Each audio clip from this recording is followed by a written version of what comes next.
Hey, hey, hey, Doc Solo here from Ka-Pow, the Comic Art Academy, the real art school for real people with real lives, taught by real industry pros. And it is still Black History Month, and we are going to finish our conversation in this episode of Art2Art with the incredibly talented, extremely diverse, and enormously experienced Deon Nuckols. This brother has done everything from comics to video games to toy design, 3D, animation, you name it. He is a living testament to how far the comic art skill will take you. The comic craft, I'm telling you, when you master it, the world of art, illustration, it just becomes your oyster. And all you have to do is indulge.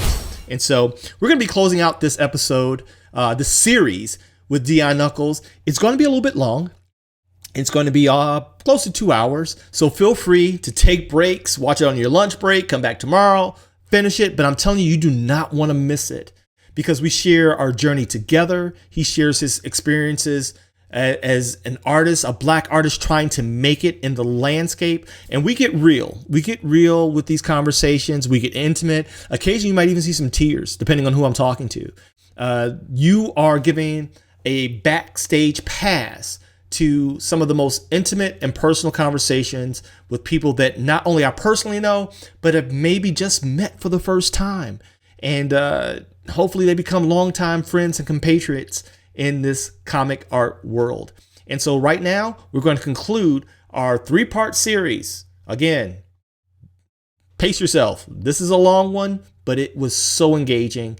I might be a little bit biased, but it's all for your personal growth, education, to encourage and inspire you that should you decide to go into the comics craft, I'm telling you, there's so many opportunities still available to those who just need the skill set. And you'll see for yourself.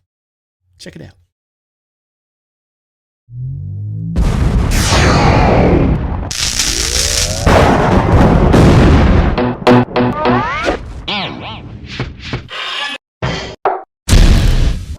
When you go to a con nowadays, you'll see walls of prints. It just looks like a flea market of prints, right? And it's all digital, right?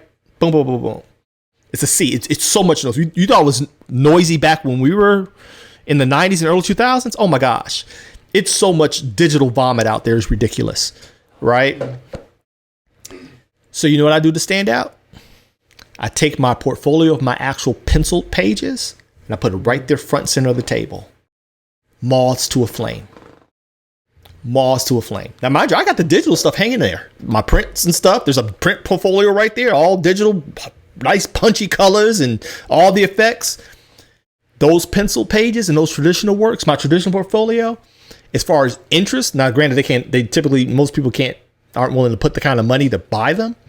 But I've had a lot of inquiries, but it gets them to the table like nobody's business because they're not used to seeing it anymore.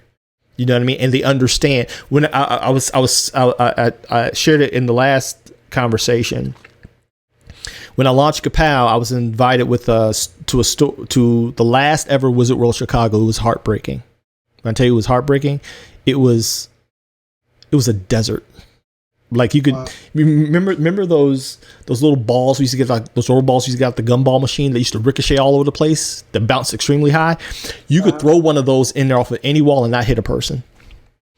Really? Right? I kid you not. It was bad. And now Fan Expo owns it, right? So Fan Expo hopefully is going to do something better. But it was the last Wizard World Chicago show. Wizard World used to be almost like San Diego. Dude, when I tell you, it was... You literally would like... people right next to you. It was a ghost. Like, excuse me. It was a ghost of a once great show, right? And so this is only 3 years ago. Then in the very next year, Fan Expo took it over. And so now Fan Expo owns it. But when I was there, it was so slow and so abysmal. But again, it was my first show after almost 20 years away from actively tabling at shows. Now, I had visited some shows. Like I did C2E2 a couple times as a visitor, yeah, right? You know, come in there, do one day and leave, right? But tabling was my first time in over 20 years since I released War in Paradise. In almost 20 years. And so I get up and I walk away. my son Jordan's there. Jordan's there, sitting there. And I said, watch the table for when I'll be back. So I come back and Jordan's like, hey, Dad, there was these old school cats that came by. That's what he said. These old school cats came by. I said, for real? He said, yeah. He says, man, they stopped and went through every page that you had. And mind you, my pages are 17 years old. Most people are surprised when they realize how old those pages are because they've aged well. I like to think I was a little ahead of my time aesthetically. You know what I mean? Because again, the stuff that's trendy now, most people were in the 90s. I was never in the 90s. So you remember, I never really kind of did the 90s things with all the cross hatching. That was never really appealed to me. I'm kind of traumatized by it. So those pages were from then. I said, really? I said, what they have anything to say? He said, yeah. He said, it was two of them. He said, Dad, they said they went through every page. He said, this guy here. He said, who's he? He says, my father. He said, where's he at? It's like, he's just walking around. He said, you tell your dad he's the best artist up in here by far. I said, okay. Compliment received. Appreciate it. But my brain, I don't do compliments like that. Mine is like, what are you really saying? You dig what I'm saying? Ego would say, take that and run with it. I'm not wired that way, right? I always believe flattery is a setup for failure, right? And that's what I always train my athletes. Flattery is a setup for failure. If you take their praises, then you also got to take that knife out your back when you don't perform. That's the relationship of it. So I choose not to take any of it, right? And so I said, no, what they were saying, he said, I said, but how old is it? About your age? I said, so they're from my era. I said, what they're saying is this. I said, because we know that art aesthetic is typically subjective. I said, they were talking objectively. They're saying this guy checks off a lot of boxes: anatomy, storytelling, right? Pacing. I said, they were looking at it like an old school guy looks at, because that's how we were taught. You know what I'm saying? We were taught objectively, if you take the window dressing off, is this artist, can he stand up by checking off the qualifications of being a comic artist, that we all had to run through that gauntlet to get our break, to get our big break. You understand? I said, that's what they were saying in shorthand. I said, because there's artists here that I think they're okay. I said, but they don't check off all the boxes.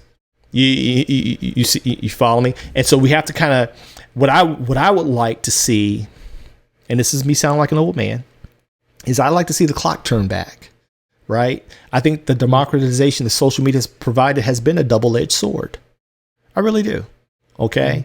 We won't talk about my opinions on Milestone and the tragedy that's Milestone Comics, in my opinion, today. The current. Original Milestone? No, the current. Now, the current Milestone, right? The original Milestone, it launched a bunch of guys like us. Remember, Static was wearing this hat. You see what I'm saying? Static was wearing this hat. McDuffie was doing that thing. You know what I mean? Was one of the greatest writers. Oh my gosh! But but even the level of execution and storytelling, Milestone 2.0, it's horrible. It's absolutely horrible. I won't even put him on Front Street. One of the Milestone Initiative artists that won, right, asked me to mentor him. Wow. I kid you not. Asked me to mentor him after he had won. Right? And because I think partly he was seeing me at shows and my stuff was selling. His wasn't. Right? And he had his initiative sweater on and all this other stuff. And he saw the difference. And I had the real conversation with him. I said, there were demands on us that aren't on this current generation. Like one artist they got one artist on there, bro, who is on their flagship title that I will not mention his name. The flagship title, right? Mm-hmm. Incredible Instagram artist. Sequentially, that book is horrible, bro. You froze for a second. I'm like, bruh, that book is horrible. You see what I'm saying? Horrible. But you know what he did have? Static. Static. Yeah, static. Yeah. I'm like, how you put this dude? I was. How you put this dude on your flagship title, man? The one that has movie potential behind it, that had an animation franchise that killed the game. You see what I'm saying? You follow me? I'll go a step further, and this may get this y'all can quote me on this, and I stand 10 toes down on it, right? Because I stand 10 toes down, bruh. They wants to smoke, they can come get it, and I'm built that way. I stand because I bring receipts. Milestone, the first incarnation, was transformative to the culture, not just to comics, but to us as blacks. I was unemployed, out of the military, desperate, depressed. Had one kid, one on the way. Didn't know what I was going to do with my life. I walked into a comic book store in Louisville, Kentucky. Right? I forget the name of the store. It was one of the big ones. It was 93 when Milestone launched. 1993. That's why I remember it so vividly. Okay, because I had just gotten out of the service. I got out at 93. So it was a few months later. The military made all these promises. I couldn't find a job to save my life. Right? You dig what I'm saying? I'm a black man in the South. Nobody was going to give me a job worth anything. I got one kid at home and one kid on the way. Me and Tori were shacking up, right? I felt like I was at the end of my rope. You know what my lifeline was? Milestone Comics. When I walked into that store, man, and I saw Static, and I saw Icon and Rocket, I lost. And mind you, I had not drawn in years. I had not drawn in a long time, dude, because it was always just a hobby to me, right? You know what I mean? Yeah. But again, I still hadn't gotten the memo that I could earn a living doing this. You know, so I'm 22. 22. 22. I had just turned 22. Milestone Comics on the shelf took me off the brink. I bought everything, and I was broke. What little I had, I got to have these. I'll figure out how I'm gonna get some cash later. So you're talking about somebody who is a die-hard fan. You dig what I'm saying? Who has a really visceral emotional connection to what it meant to me, right? You remember the old forums? The old forums? Remember before there was social media, there was forums. Everybody had a forum, a platform. Like you join a forum, an art forum or a discussion forum. Oh, well, Dwayne McDuffie had a forum, right? And I had started a dialogue with him. And I remember how I opened it up, right? He wouldn't have remembered me, but he always responded to me when he saw my name after that. I said, hey, for a guy who's supposed to be so smart, why do you spell your name wrong? Because, we have the same first name, right?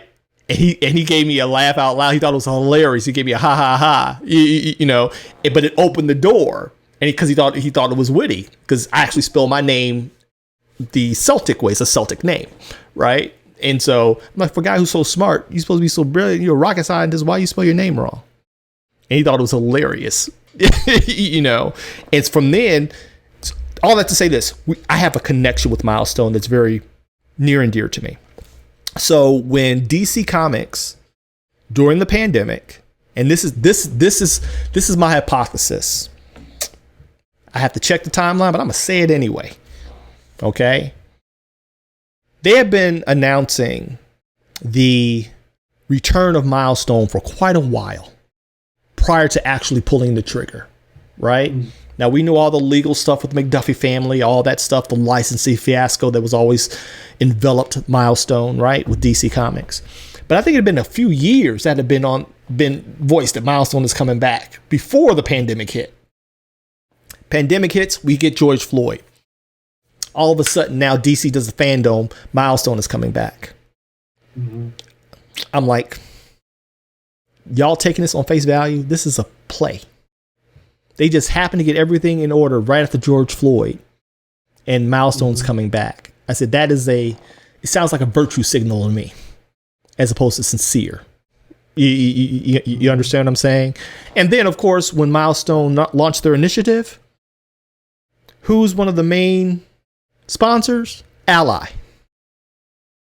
You connecting the dots? Black folks need an ally, right? Milestone needs an ally. So if you look at the HBO special, sponsored by Ally, right? Milestone, your ally. And I'm like, see, this all rings of virtue signaling to me.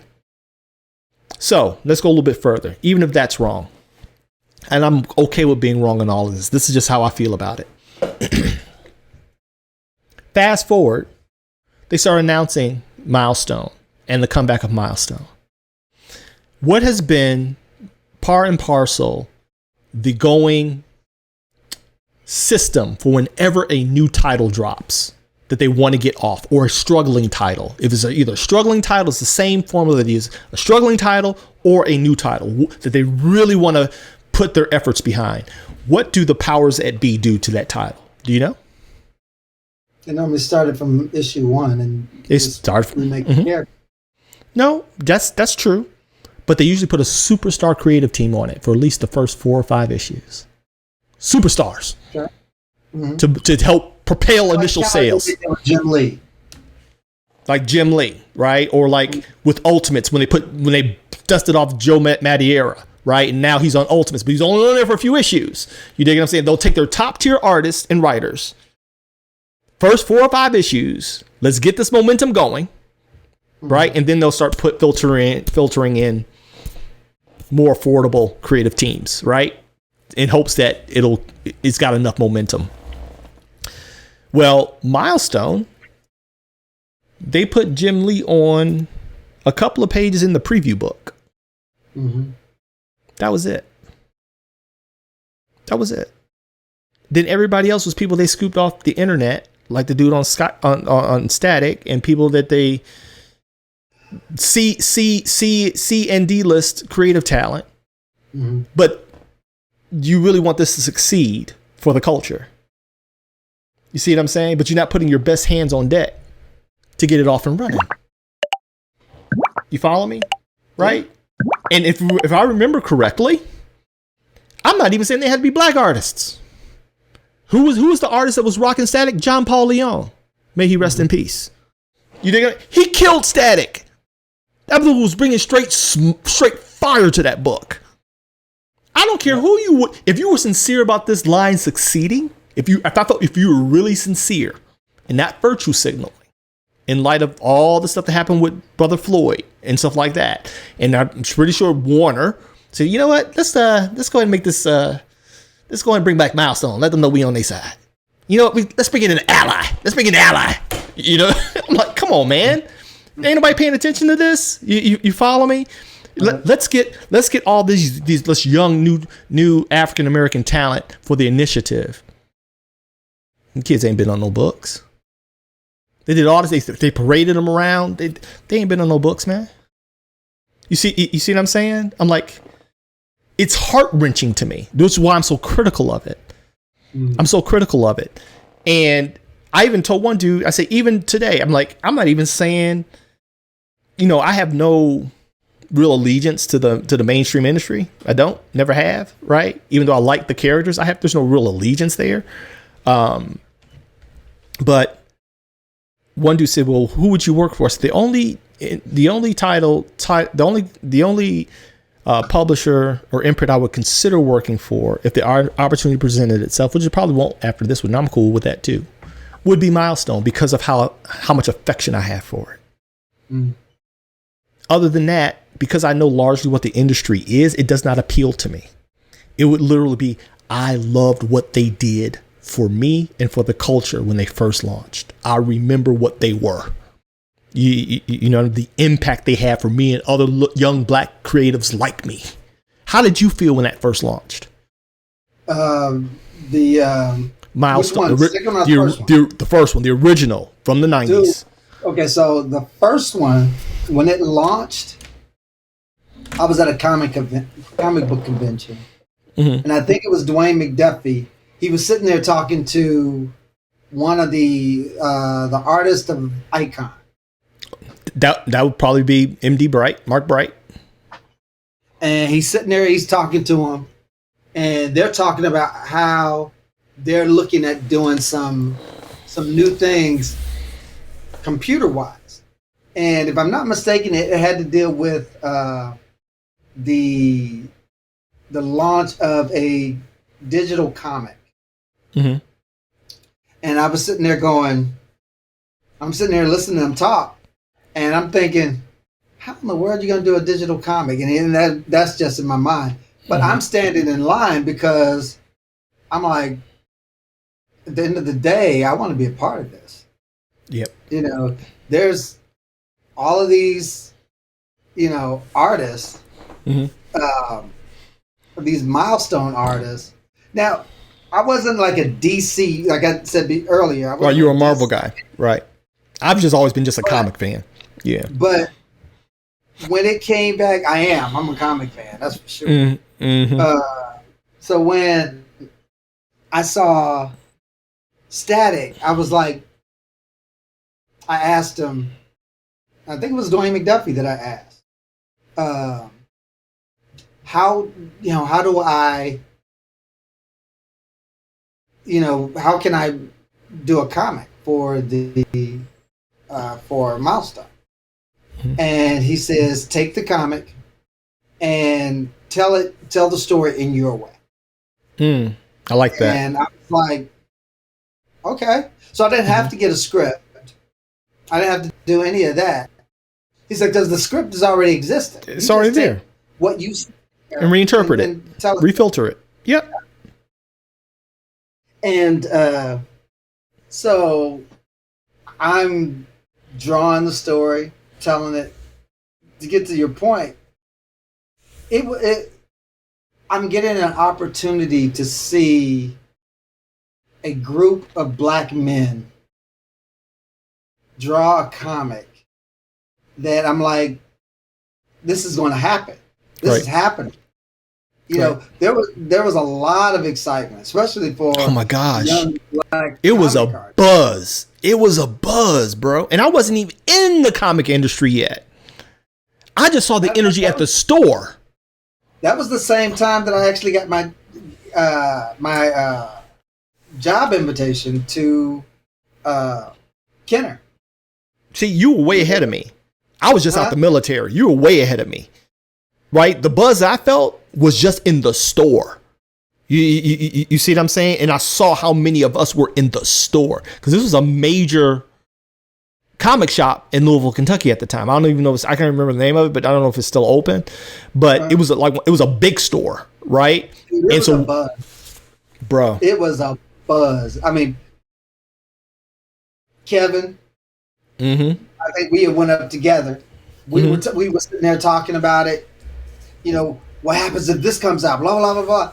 You know, because he was already a fan of Icon. You know, so, not Icon, I'm sorry. What's the other one with the Blood Syndicate, Icon, and Rocket, Hardware. With Dennis Count, Hardware. Yep. And just be clear, I'm an admirer of Dennis Cowan. You dig what I'm saying? Yeah. I don't know him from a can of paint. I would love to have him on here. I would like to have this conversation with him, like what's really going on, because all I got is speculation, bro. I can tell what it feels like to me. You know what I mean? Somebody who was there at the first advent of Milestone, who was a witness to the scar y'all left on the comic book industry, right? And what I see now is a far cry from that. I don't see a level of commitment from mom and pop media company to the success of it, right? I'm not even saying it falls at their feet, because I know that they're just boots on the ground. You see what I'm saying? But who's writing the checks? I don't see the commitment to the success of it. While I still see, especially as someone who has worked in the inner city, not only in ministry and in mentorship, but in law enforcement, I see the need, right? Just from a cultural standpoint, for our young people to have something that they can lay claim to and be proud of. Okay. So like we did, but also don't see a level of intentionality. And what I mean by that is this. Who are you targeting when you released it? Originally or now? No, now. No, and this is a rhetorical question. Who are you really targeting? Because, to be clear, millennials, Gen Z, they're not in the comic book stores. The average comic book buyer now is middle-aged white men over the age of 40. That's the lion's share. This is where Marvel is messing up, right? This is where, with the MCU, this is where they're messing up with their target audience. because these are the people that are going not only to see, but they're bringing their families. And we're also the ones, even though I'm not a white man, I'm over 40, I'm getting the phone call, hey, do you know about this character? Do you think this movie's going to be any good? Right? You know what I mean? You know, because your people know you as the comic book guy, right? And so with Milestone, I'm like, who are you targeting here?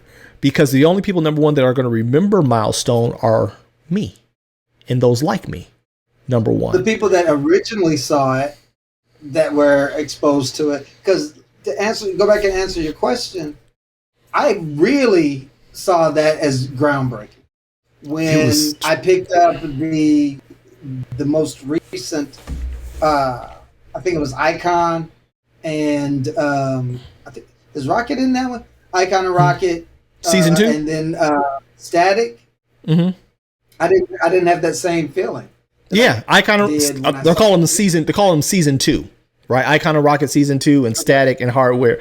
None of that feeling, right? I'm probably going to do a critique because I'm doing a segment called Doc Solo Operates On, where I critique books and stuff like that, from an objective point of view.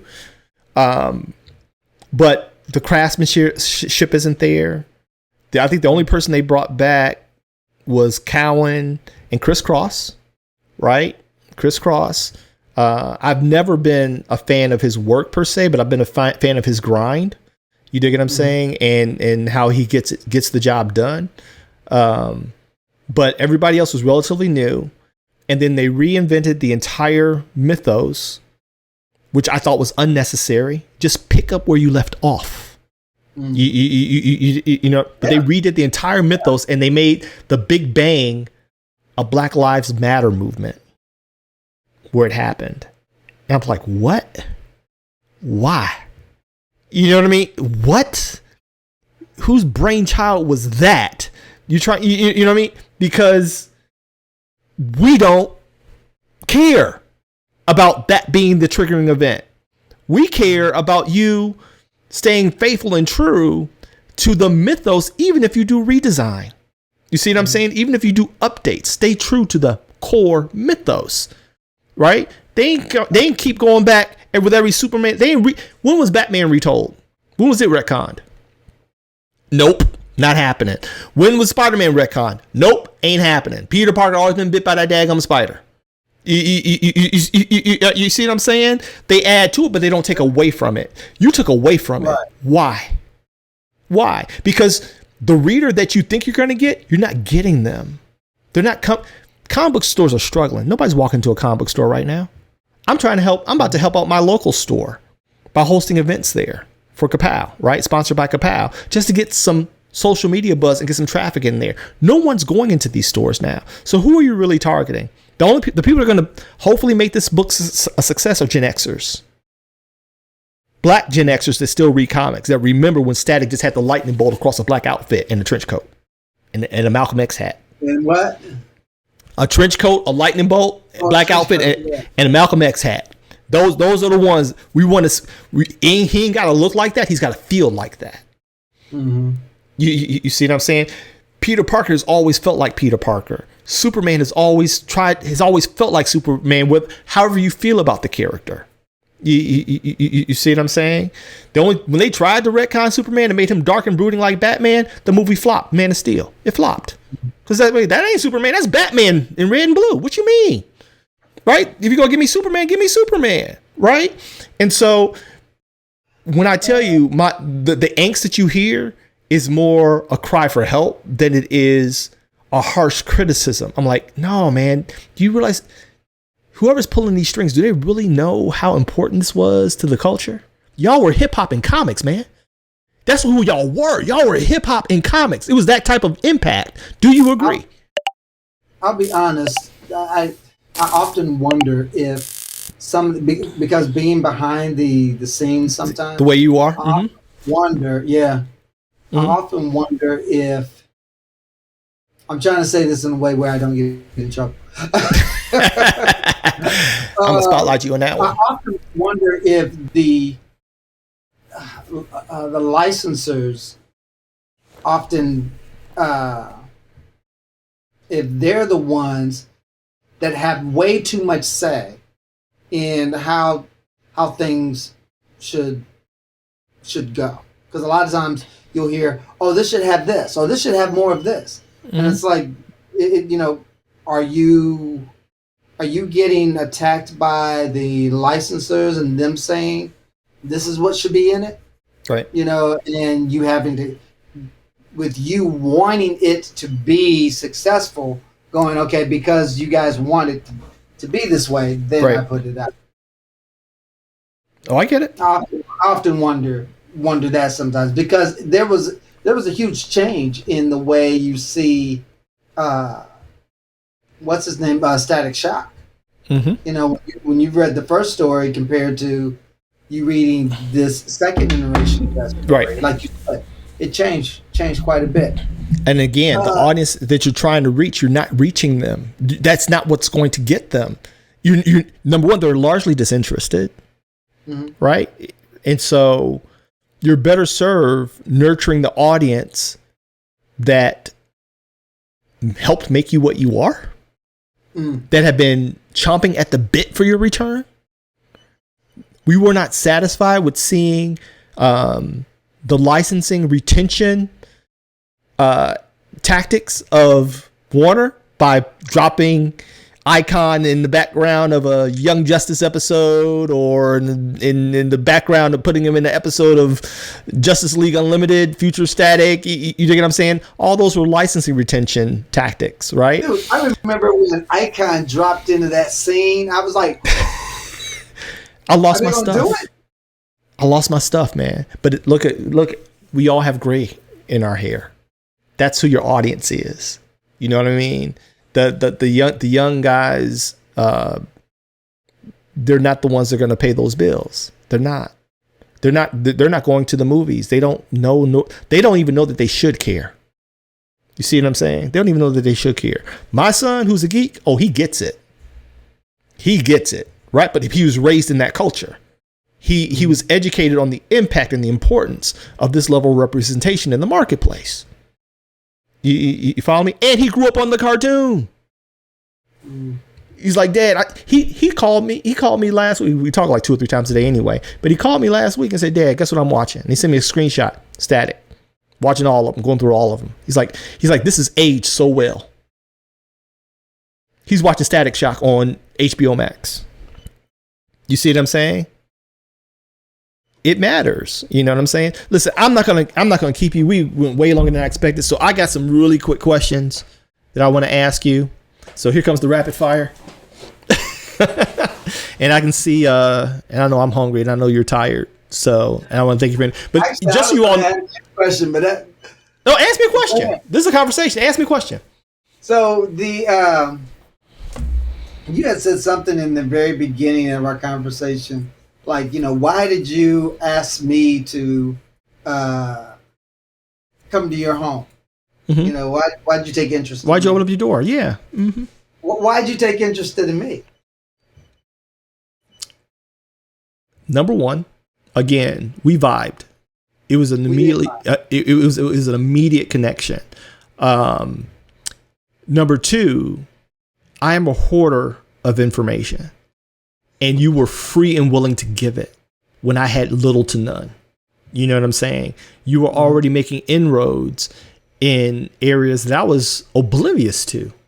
We didn't even talk about interest. I didn't even know like the toy thing. I'm like, what? I never got those memos again in the hood. What? You're drawing this stuff for a toy company? Toys? You know what I'm saying? That's a thing? Oh my gosh. You understand? And as someone who didn't largely have, again, I call it the black kid's lullaby, right? No father in the house for lion's share. I call it the black kid's lullaby, right? It's the same story over and over again, right? But largely in my formative years, I have a man that, took me and gave me a last name. But, during the formative years, the first 10 years of my life, you represented a level of mentorship and I wouldn't say father because we're not that much older, but you represent a father type figure to me, in this arena. You know what I mean? I'm like, okay, he's willing. And when I say you represented that, it's because you led with love. And that's huge. You led with love. You didn't leave with superiority. You didn't leave with high-mindedness. You didn't leave, like, oh yeah, here's my card, give me a call. You know what I mean? You showed a legit interest in who I was, where I was at that stage of my life. You dig what I'm saying? And we could connect over this to eventually get to all the other stuff. You know what I mean? And that was huge for me because I don't let people in. My circle is very small, intentionally so. Very definitely not someone that I consider a brother. I don't use that title. Not too many people own that title with me. Not too many people own the title of friend, let alone brother. That's a whole nother level, right? I would say work associate, acquaintance. I'm very specific in how I relate with people. Co-worker, ally. I will use that. You're an ally. You know what I'm saying? That's a good thing. But brother, that's next level. That means I tell people often that you can choose your family.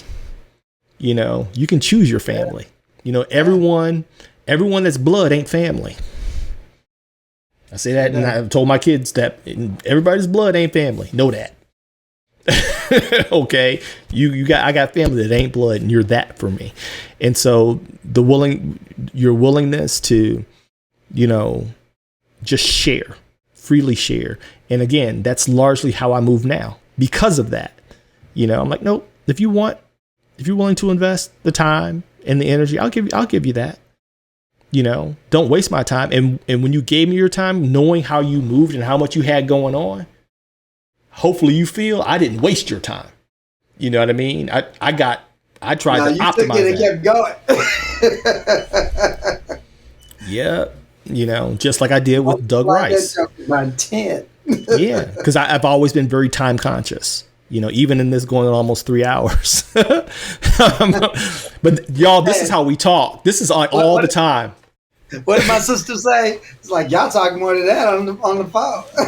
Toy literally said that when I called for an interview. She's like, y'all talk more than that on the phone. What do you mean 2 hours? You know what I mean? But it's also one of those relationships, just for you all who don't know, we don't talk all the time. No. It's not that. And there's never feeling any way about it. I know when your mom went to be with the Lord, I was on your call list, and vice versa. When my mom went I'm like, I knew who I had to call. You did, and that's not a lot of people, And it's not like we talk every week. I'm like, nope. I know when I need him, he's going to be there. There's no doubt about that. Absolutely none. And there's very few people that I can say that about. Where I question, no, if I need you, are you going to be there? Because it's easy to be a friend, let alone a brother, when it doesn't cost you anything. Mm-hmm. One of my brothers, and I call him a brother as well. He was my partner on CPD for several years until he got promoted to a special unit. And we don't talk all the time. And he called me 2 weeks ago. It's like, D, I need to talk to you, man. I got, he was going through a dilemma. And so I said, what's going on? I stopped what I was doing. And number one, if you can call me cold, you're my brother. Not two people can call me cold. I'm like, I will send you the voicemail. If I'm doing anything that I think is more important than that conversation, I will send you the voicemail. Okay. So there's very few people that will call me cold that I will answer. And so, you're that. And so he called me cold, and I'm like, what's going on, man? And he told me, he was going through some things. And I talked to him about 15 minutes. A week later, he called me. My daughter was down here. And he's like, man, D, man, you saved my butt, man. And here's the funny thing, you all. That love has nothing to do with race or religion. He's a Muslim. I'm a Christian. Right? You know what I mean? And I love that dude. And we tell each other, just like you and I do, I love you, man. It's that, even though we come from different belief systems, and he said, D, man, you saved my butt, man. I love you so much. And I said, you know what, bro? I said, call me with something hard. He's like, what you mean? He's like, I was really going through. I said, man, talk is easy. I said, let me show you that I'm a brother to you. Call me with something hard. Call me when it actually costs me something. I said, talking is cheap. That's easy. That's just me pausing the TV. I wasn't doing watching TV at the time. Pausing TV. You know what I mean? And my daughter was, I didn't know she was in her room because my daughter just recently moved back in temporarily. And she said, Dad, that is probably one of the most genuine conversations I've ever heard between two black men in my life. She's like, it got me in here crying. And I was serious. Call me with something hard, bro. Call me when it costs, when I got to, call me when I got to get out of my house, walk into my car and it's 30 below and I got to come to where you at.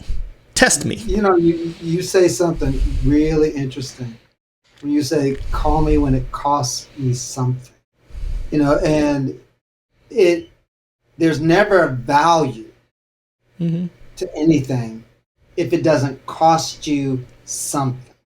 Nope. So, you know, when you give something a value, it costs something. And it was funny you brought up that phrase because I use it too. I'm like, look, I'm more than willing to help you, but don't waste my time. Because I hate that. It's like I put all of this time into you and you did nothing with it. You wasted my time. You know, and it's not mean. It's not me being mean. It's just that I could have been doing something else, helping someone else out, you know, right, or what have you. But I always say time is an infinite resource given to a finite structure. That means it ain't infinite to us. We only got so much of it that we can dip into. It in and of itself is endless. We are not. Don't waste my access to it. I'm okay. You, straight up, you know. And like even you are like, you're more generous and you kind of put me to shame. Like when you said that young lady asked you to mentor and you said without hesitation, yes. Young brother asked me to mentor. I told him no. And the reason I told him no is because I knew he was going to waste my time. You know how I knew he was going to waste my time? Because the conversation we had, he was not receptive to. It started off with a critique. You dig what I'm saying? He asked me to look at his work, and I told him what was wrong with it. Right? This is when I was promoting Ka-Pow. Again, he's one of the guys who won the milestone search. And I bet he thought he was like, Solo don't know what he's talking about. I'm like, no, I'll stand 10 toes down on that. Congratulations, though. Hopefully they'll, teach you something. After he won the search, how come he comes calling me? Months later, after seeing me at a couple of shows. It's like, it just is what it is. Truth is truth. You dig what I'm saying? Right? Yeah. Truth is truth, no matter what it is. And so if he's watching this, again, I haven't mentioned his name because he's a good dude. I really like him. Right? Maybe he's learned enough lessons now. If you want a mentorship from me, because I told him enroll in the school if you're serious. Put your money where your mouth is. This skill, whatever you think it is, wherever I am or am not as a creative, it costs me something to get here. Just like it costs you. I'm still paying, like literally paying not just time but dollars to improve. Yeah. You know what I mean? Cost. So my initial response to him was, if you're serious about invest in yourself, show me that you're serious. It's not even about money for Ka-Pow. All my students that are enrolled in Ka-Pow know I do not care. If all my students know how many I've rejected in Ka-Pow, and we're a small school, I've rejected more students than we got. Because it's an interview process. I've rejected more students than we have. Right? So if it was about money, I would have took anybody. Okay? I'm trying to build something worth being a part of. And so with that being said, your money don't move me. Your money don't move me. I great to have it, don't need it. Don't get it twisted. Great to have it though, but I don't need it. Okay? I'm not over here without a house and naked and in the street. I'm okay. I ain't killing the game, but I'm all right. You know what I'm saying? And so, but I'm not killing the game. I'm keeping it a buck, but I'm okay. Right? I can use a couple extra dollars, but not at the expense of my integrity. Right? Not the expense of that. That's too valuable to me. And so if he's watching this, if you're ready, I'll take you on because now I think you're ready. You see what I'm saying? When my mentor took me on, number one, I didn't ask him. Let's be clear. I do believe the mentor chooses the student. I do believe that. You know what I mean? Because he sees something, right? So my mentor in business, multimillionaire, at the time he was a billionaire out of Texas. My mentor in comics, Doug, as well as Mr. Bright, you know, they chose me because they saw something. You picked me. I wanted you, but you opened the door for me because you saw something I like to believe. You know what I mean? So I'm just based on anecdotal evidence, I believe that the mentor chooses the student. Okay, because of what they see. And they're like, you know what? They just need a little hand up. And so him now, when he called me, first he texted me because he knew he can't call me cold. He's like, Solo, can I get on your calendar? I sent him the link. He got on my calendar. We talked for about a half an hour. And what the person I saw then was not the person I saw at the comic book store. You see what I'm saying? I think his experience with this thing, with Milestone, it bothers him. You know what I mean? And I'm like, okay, now I think you're ready. Because sometimes we got to have that little heartbreak. You know what I'm saying? You know what I mean? To have a little reality check to kind of put our feet back on the ground. Again, I think social media and all this other stuff prematurely validates people. Prematurely. Sometimes the heartbreak causes you to move in a different direction. The heartbreak causes you to mature and find, like in relationship. When you get a heartbreak, what you end up doing is like, okay, that person hurt me. You're going to do one or two things. You're going to pivot. You're going to wallow in it. Yep. Or you're going to move out of it. Yep. So my goal is like that you would move out of it. That you move out of it. That way you're going to grow. Right. Find somebody, or find something a lot more healthy. Absolutely. And here's the thing. I want all these black brothers and sisters to succeed. We need them in the marketplace. We need, hear me, as critical and as harsh as I may sound, hopefully you got to this point in the video. I'm telling you, we need your voices in the marketplace. Absolutely. But we need your voices in excellence, not mediocrity. Absolutely. We need voices in excellence. Showing up and showing out. Being so good they cannot deny you. Do you understand what I'm saying? Those are the type of voices we need in the marketplace. Because just like this right here, everybody and their mama got access to a mic and a platform, man. Right? It's so much noise out here, but not a whole lot of voices saying something worth listening to. And I did this one. You always see I'm saying, you know me, I'm kind of a stoic, but I've come to this conclusion. In a world loud and deafening in mediocrity, excellence is resounding. Yep. Because there's so much mediocre noise. Excellence is loud. It really is. People, my students. Excellence is the squeaky wheel. Oh my gosh. It gets noticed. My students, sometimes they'll sit at me with shows. It shows if I'm doing a show in their city, right? I'll give them a pass or I'll pay for it. Come hang out with me, right? At the table. You ain't got to sell. You got to enjoy the show. Hang out with Ka-Pow, whatever, right? And so one of my star students, she's year 2. She was like, it seems like everybody in your era is exceptional at what they do. How did that happen? I said, because we had nothing else to do. What you mean? We had nothing else to do. What do we have to do? All I had to do was play basketball. That's how I almost made it to the NBA. Play basketball and draw and read. Wasn't no video games. Not yet.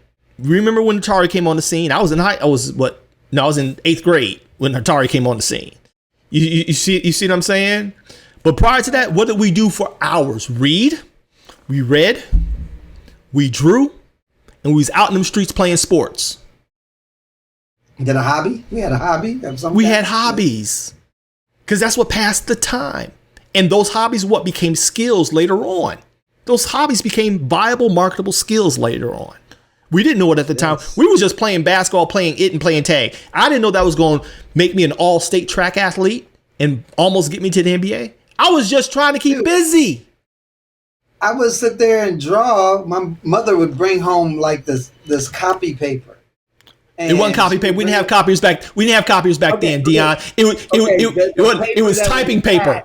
No, it was typing paper. Remember? It was typing paper.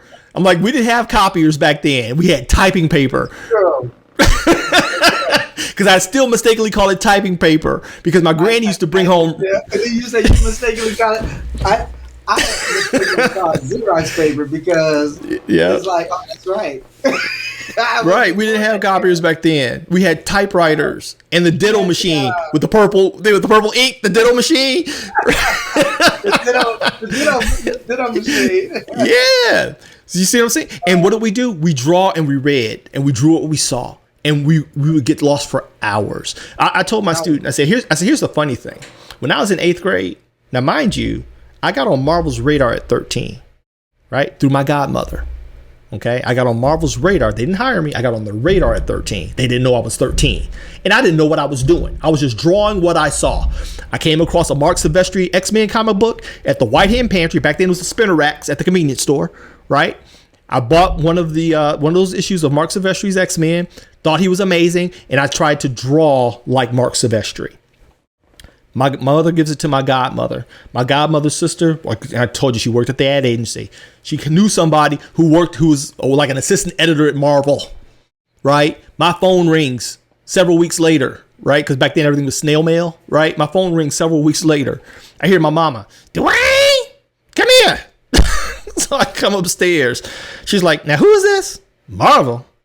What you calling my son for? Oh, I'm editor, blah, blah, blah. You on the phone?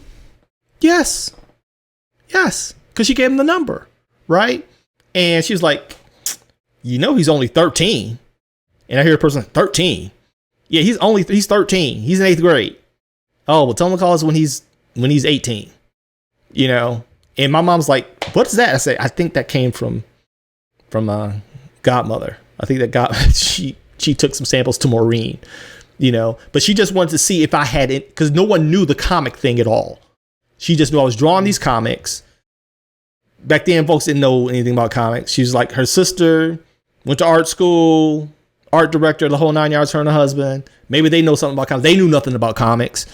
But she had a friend in New York that, you dig what I'm saying? So my point is, I first got on Marvel's radar at 13. Nothing ever came of it. But it was... I told my student, I said, here's the funny thing. In 8th grade at 13, there were 5 kids in 8th grade that could draw really well. Out of the 5, I was probably ranked number 4. That's how common it was. You see what I'm saying? That's how common it was.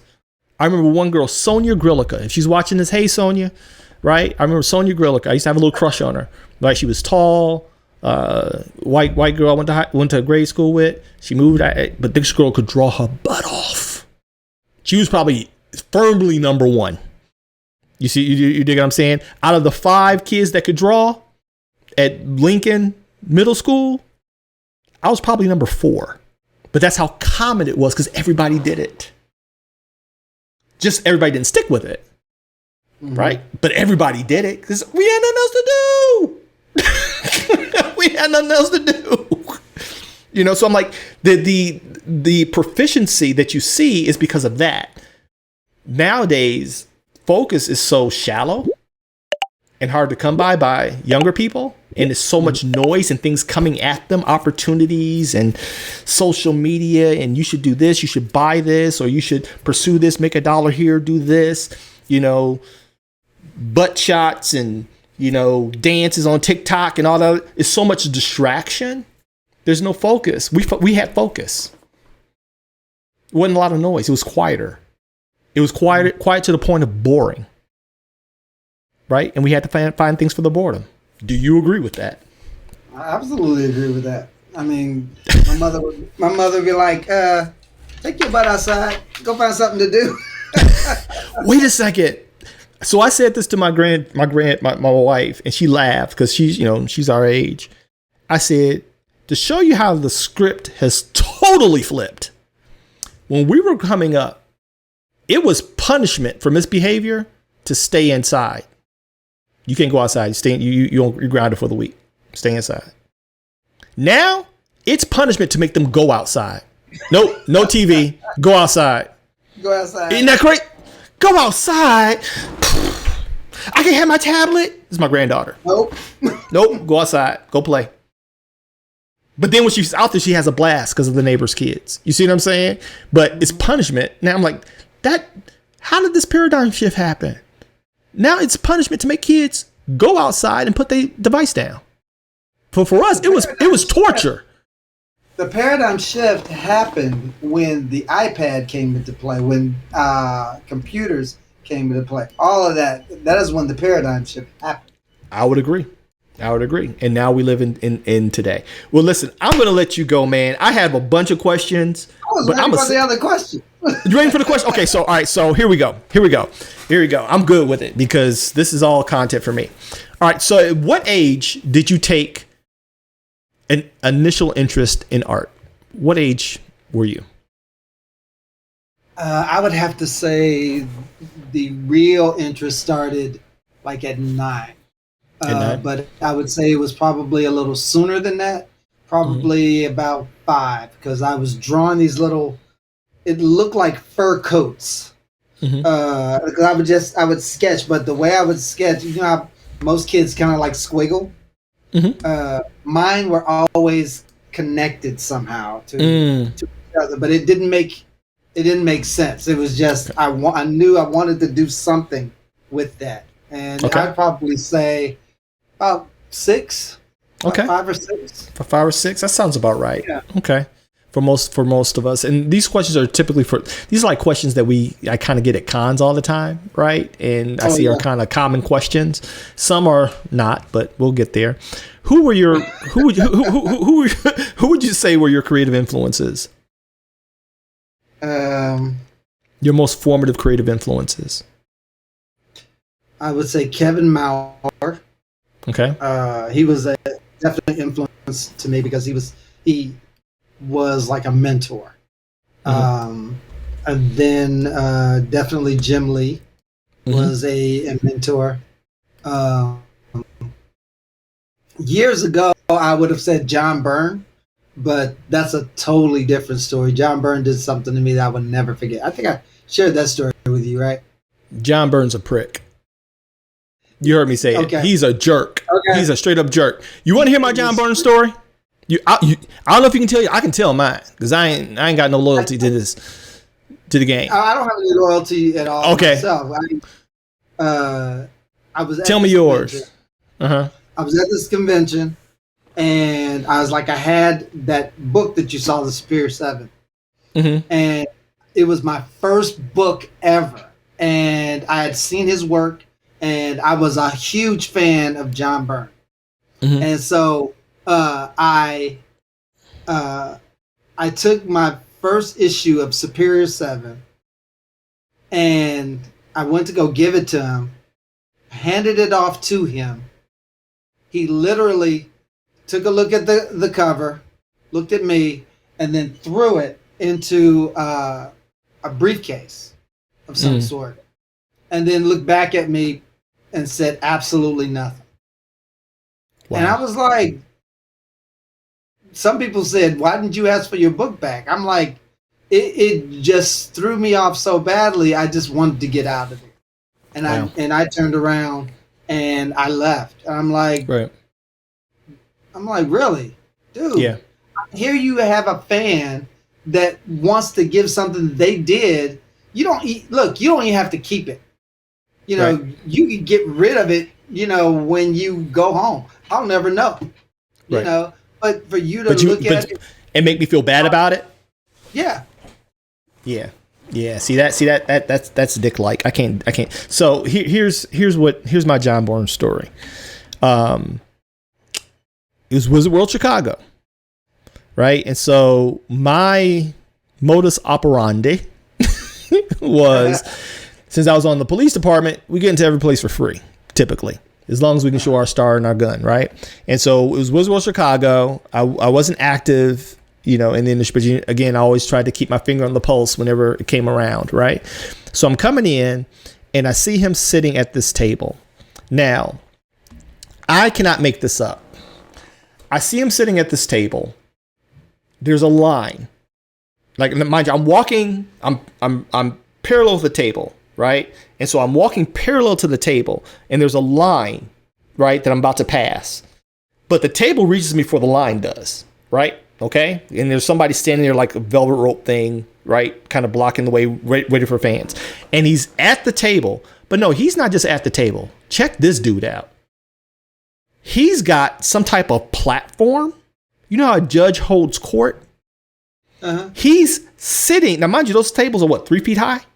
Right? He's sitting up above the table and's got a podium on top of the table, like he's holding court, and he's sitting in an elevated chair on that podium. So everybody that passes by him, he has to look down on. Cannot make this up. Cannot make this up. Oh my goodness. So I'm not thinking nothing of it. It's John Byrne, right? John Byrne is probably one of the titular influences of today's modern comic artists. Those of us who don't go back to Jack Kirby, like me, I don't go back that far. It's John Byrne, right? John Byrne's one of those. Him, Bill Hood, who I'm having on here, he's an absolute gentleman, Bill Hood. But I don't go back that far. John Byrne was kind of like it at the time, right? So I'm walking, and I got my shirt covered up. I got my star and my gun. And so I'm walking, it's like, oh, it's John Byrne. And so I walk over to the table, and I just stick out my hand to shake his hand. That's it. Just to say hello. I got nothing in my hands, no fandom, no books. I ain't asking for nothing. I ain't asking for no autograph, nothing, right? I'm in my jacket. I have my blue CPD shirt on. I got my work pants on because I worked nights. So I gotten off of work and just drove out to the Stevens Center. Had my star on my hip and my gun, right? And just wearing a jacket so everybody can't see all the patches and, you know what I mean? All that stuff. I stick up my hand. He looks at my hand like it got stank on it. Looks at me and says, get in the line like everybody else.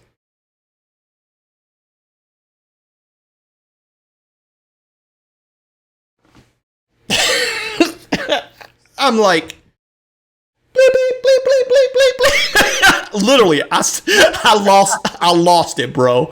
I actually cussed. You know what I mean? I'm like, F you. And I kept walking. I kid you not. That is my John Byrne experience. You know what I'm saying? Now, it wasn't until much later that I found out he is nothing if not consistent. What? If not consistent. Yeah. I found that out years later. Right. But I'm like, that's one of those instances where, never meet your heroes. Right. Yeah. That was one of those. That's not corporately true, but it was true for him. Like, yeah, you lost. I never bought a John Byrne anything after that. After that, I never did. Jim Lee, absolutely. Because I heard he's a gentleman. I heard he's cool. I heard he's cool. Jim Lee, and I stood in a line. Well, I stood in line to meet him, but he had promised that he was going to give me a quote for my book. And I sat there, and I'm like, I see this sign. It says, not reviewing portfolios. And I'm like, oh, crap. I really need this quote for my book. I had called in ahead of time, and he said he was going to, read or give me a quote. Mm-hmm. But he can't give me a quote if he's never seen my work. Right. So I get up there, and I'm like, I know your sign says, you're not doing portfolio reviews. And I said, I called your office, and they said that you would give me a review on a quote for my book. And I was like, I'm sitting there and I'm going,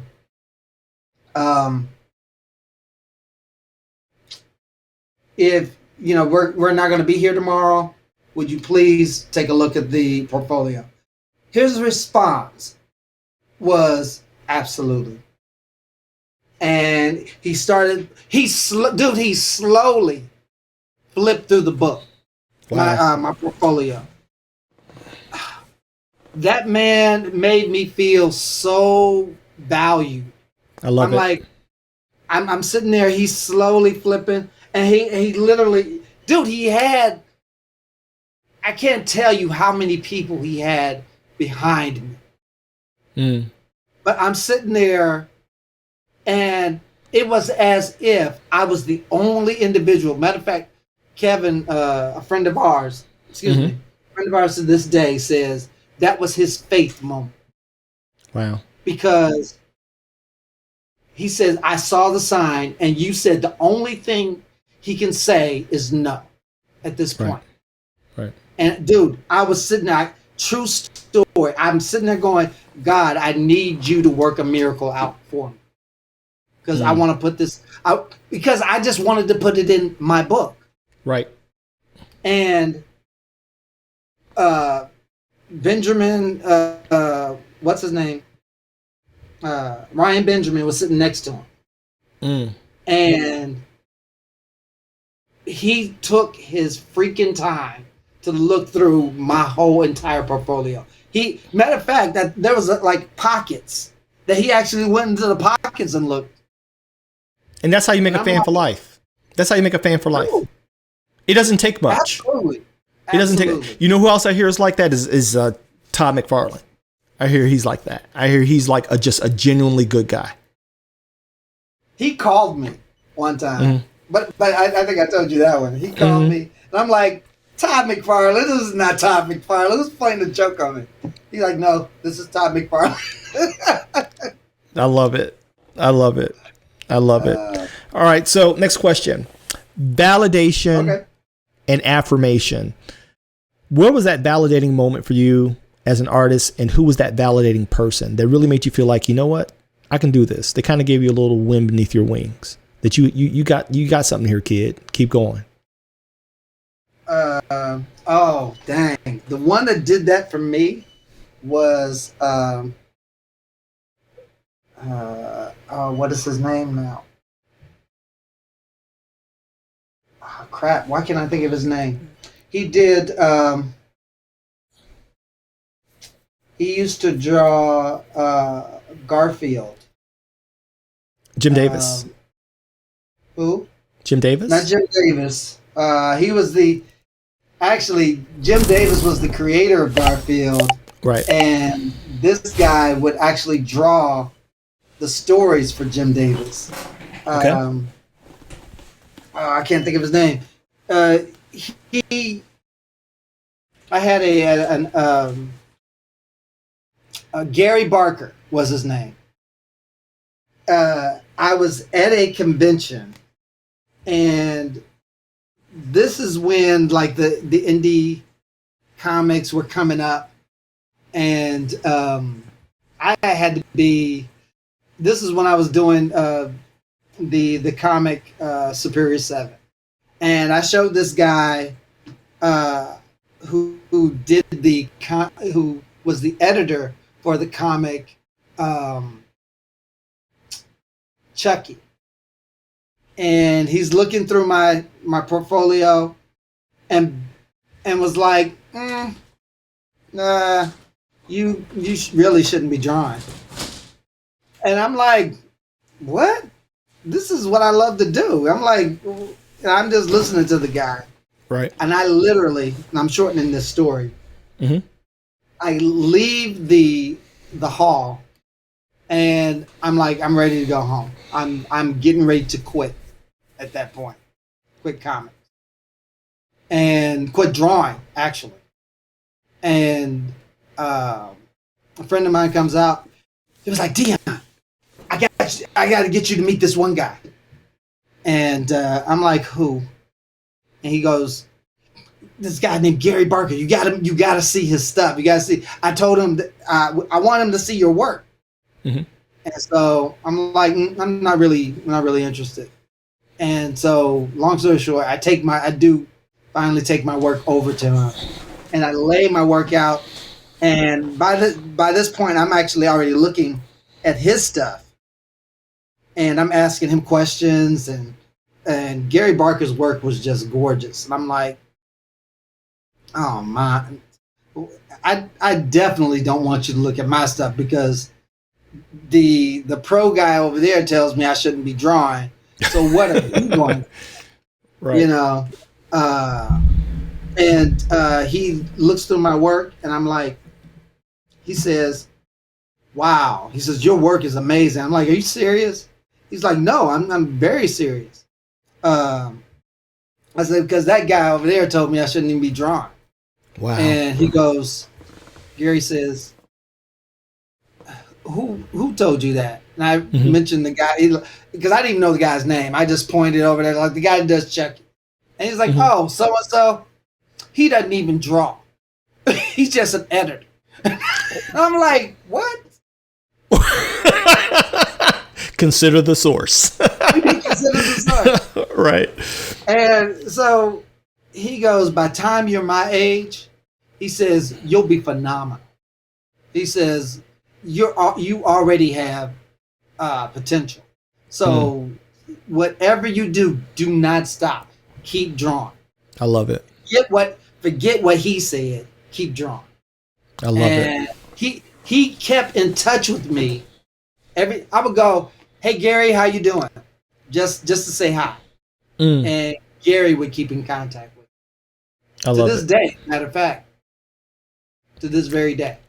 And that's the reason I asked that question is because by and large, I think that is the highest compliment you can get as a master in your craft, or an elder statesman at least, is when you leave such an indelible mark on someone that helps propel them forward in whatever that field may look like, but it empowers them to continue, because we know, especially as creatives, we live in a world of self-doubt.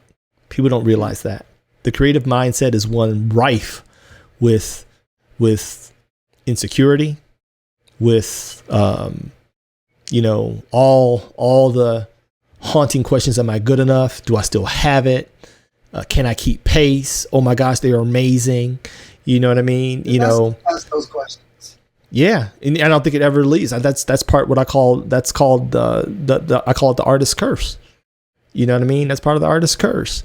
But when you have someone that is in a position to, and granted, especially when it's not frivolous, when it's not just flattery or empty, you know what I mean? When it's got some substance behind it, and they kind of give you actionable steps because they see what you're, that's what I want to be.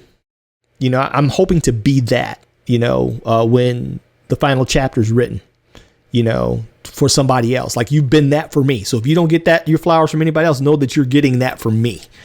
Right. And because you did that when I'm like, this dude is amazing, yet it's almost like that, that ugly girl syndrome. You know what I mean? He thinks I'm pretty. You know what I'm saying? And that matters. That matters. You know what I'm saying? That really matters. That's powerful. Okay. So when did you, now I know we never really feel like it as if we've arrived. So that's another part of the artist's curse. There's a whole list of factors that contribute to the artist's curse. But one of them is never feeling like we've arrived. But by and large, for you, when do you feel it began to actually kind of click for you as an artist? We're like, you know what? Yeah, I think I'm getting this. It started to click when I moved to California, which was about 10 years ago. I remember when you left. Yeah. Remember I told you, y'all come here. Like, y'all come here. Yeah. Like, I get a house in California. We got to get rid of the house in Rhode Island. I'm like, bruh. I was like, we going to make it happen. I'm like, y'all can come here. It's Chicago. You get cold, but we'll make it happen until you get to Cali. It was so close. I was like, let's do it. And they were, anyway, you and I would share that one. But anyway. Yeah, right. I started working for companies that I didn't realize I would be working for. You know, like DreamWorks, you know, Right. Epic, and you know, Illumination, Disney. Like I was doing little things for Disney, but it was like, But it's still you know, Disney. I'm working on animation, I'm working on movies, I'm working on commercials. You know, it was stuff like that. You know, I'm sitting here laying out designs that, you know, someone is going, okay, we're putting this in the commercial, this is going to be blah blah blah, you know, and then when you see this stuff like pop up, Right. like in the movies or pop up in a commercial, or you know, or animation, you're like, oh, I did that, that's cool. You probably heard that. Here's my grandson. He's trying to. He gonna be on YouTube. He gonna be on YouTube. You know, we all about family here. Don't be surprised if my granddaughter comes down here. He getting so big. Oh my gosh. Don't be surprised if my granddaughter pops down here. Even though I got a light in the hallway that I mounted that's got a remote control, so it says recording live. It's a recording light. So as soon as they come down the stairs, they hit by that big old bright red light. She'll come down here. Bye bye. She'll be like, G-Pop, what you doing? You on YouTube? You on YouTube? No, I love that, man. I love that. So when you got to California, you kind of feel like, you know, yeah, I got this. I got the broad strokes of this. It felt Validating. a little bit more like validating. It felt like, especially when I was able to move from one job to the next. You know, it felt like I had, like people saw all the hard work I had put in, and validated that. At the same time, I would often, like you said, the artist curse. I would feel like I'd be sitting right next to other people that were like super talented. And I'm like, wait a minute, why do you have me in the same room with this person? Right. It's like, do I belong at this table? Do I belong at this table? What they call it, counterfeit imposter syndrome. Imposter syndrome. Yeah, that hit me like several times. I was like, that's you know, not to make it about me, because I really want this to be about you, but I can really relate to that. Well, yeah, I can relate to that when Google reached out to me. It was like, we want you to teach some classes to our employees globally. I'm like, what? I'm like, what? Who?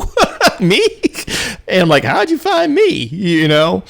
And she was like, I'm like, first of all, it was a prank. You know what I mean? But it was an email. And I'm like, you know how you start checking the address? I'm like, is this a real? Yeah, that's an email. Oh, it came through it came through my website. You know what I mean? I'm like, oh my gosh. And for me, it was kind of, and that's recent. You know what I mean? That's recent. And for those of you watching, it comes at different times. Like even with you, California, that's a fairly recent move compared to how long you've been doing things. You know, how you all been out in Cali, what, maybe 13, 14 years? About that. Yeah, about 13, 14 years. Yeah, something like that. And so in the landscape of time, that's still fairly recent for you to reach that moment. Google with me, that was pandemic. That was 2020. You see what I'm saying? You know, but it comes for all of us at different times. And if you're not there yet, be encouraged if you're listening to this. It will happen. Just keep the course. You know, you have little wins along the way to kind of encourage you and keep you trekking forward. But there's going to be that moment when you kind of realize and you kind of step into your own and you're like, wait a second. Yeah, she said she Googled me. She was a very specific Google search and my name popped up. You know, amongst all these incredible artists out here, she was looking for professional, I'm paraphrasing, professional black comic book artist that teaches how to draw comics. And she's like, and you popped up number one. I'm like, wow, if she had just stopped at professional black comic artist, I'd have been way down, you know? So thank God for your thoroughness. It would have found me. So there you go. Wouldn't have found me. All right. So, as a developing artist, you know, we're constantly, because we're always in a state of development that never ends. People. If you're going to pick up the creative game, regardless whether it's comics, again, we talk about the comic craft here because I don't like to talk comic books. I talk comic craft and all related industries. We're going to have writers on here. We're going to have illustrators on here because there's this, again, many branches that lead to a very common hub of skill sets that are often found prominently in the comic industry, right? But it touches so many. The tendrils reach out so far. As a developing artist, we're always constantly honing our craft. What is one thing that you can kind of pinpoint that you learned early as an artist that really helped you take major leaps in your development? If you can narrow down to one thing that you learned, a point of wisdom, whatever. Always be teachable. Always be teachable. And because I learned to be teachable, it means that I don't stop at that one thing that I learned. You know, I keep learning in the process. Yep. I often share with my students, you don't have to take everything to heart, but you better listen to everything. Yeah. You know, and that's kind of staying teachable. Yeah, you'll miss out, right? Yeah. Listen to, like, I've always listened to everyone. I've never been dismissive. Even if I didn't agree, I listened, right? I didn't. Now, because I didn't agree, I didn't take it to heart, but I listened.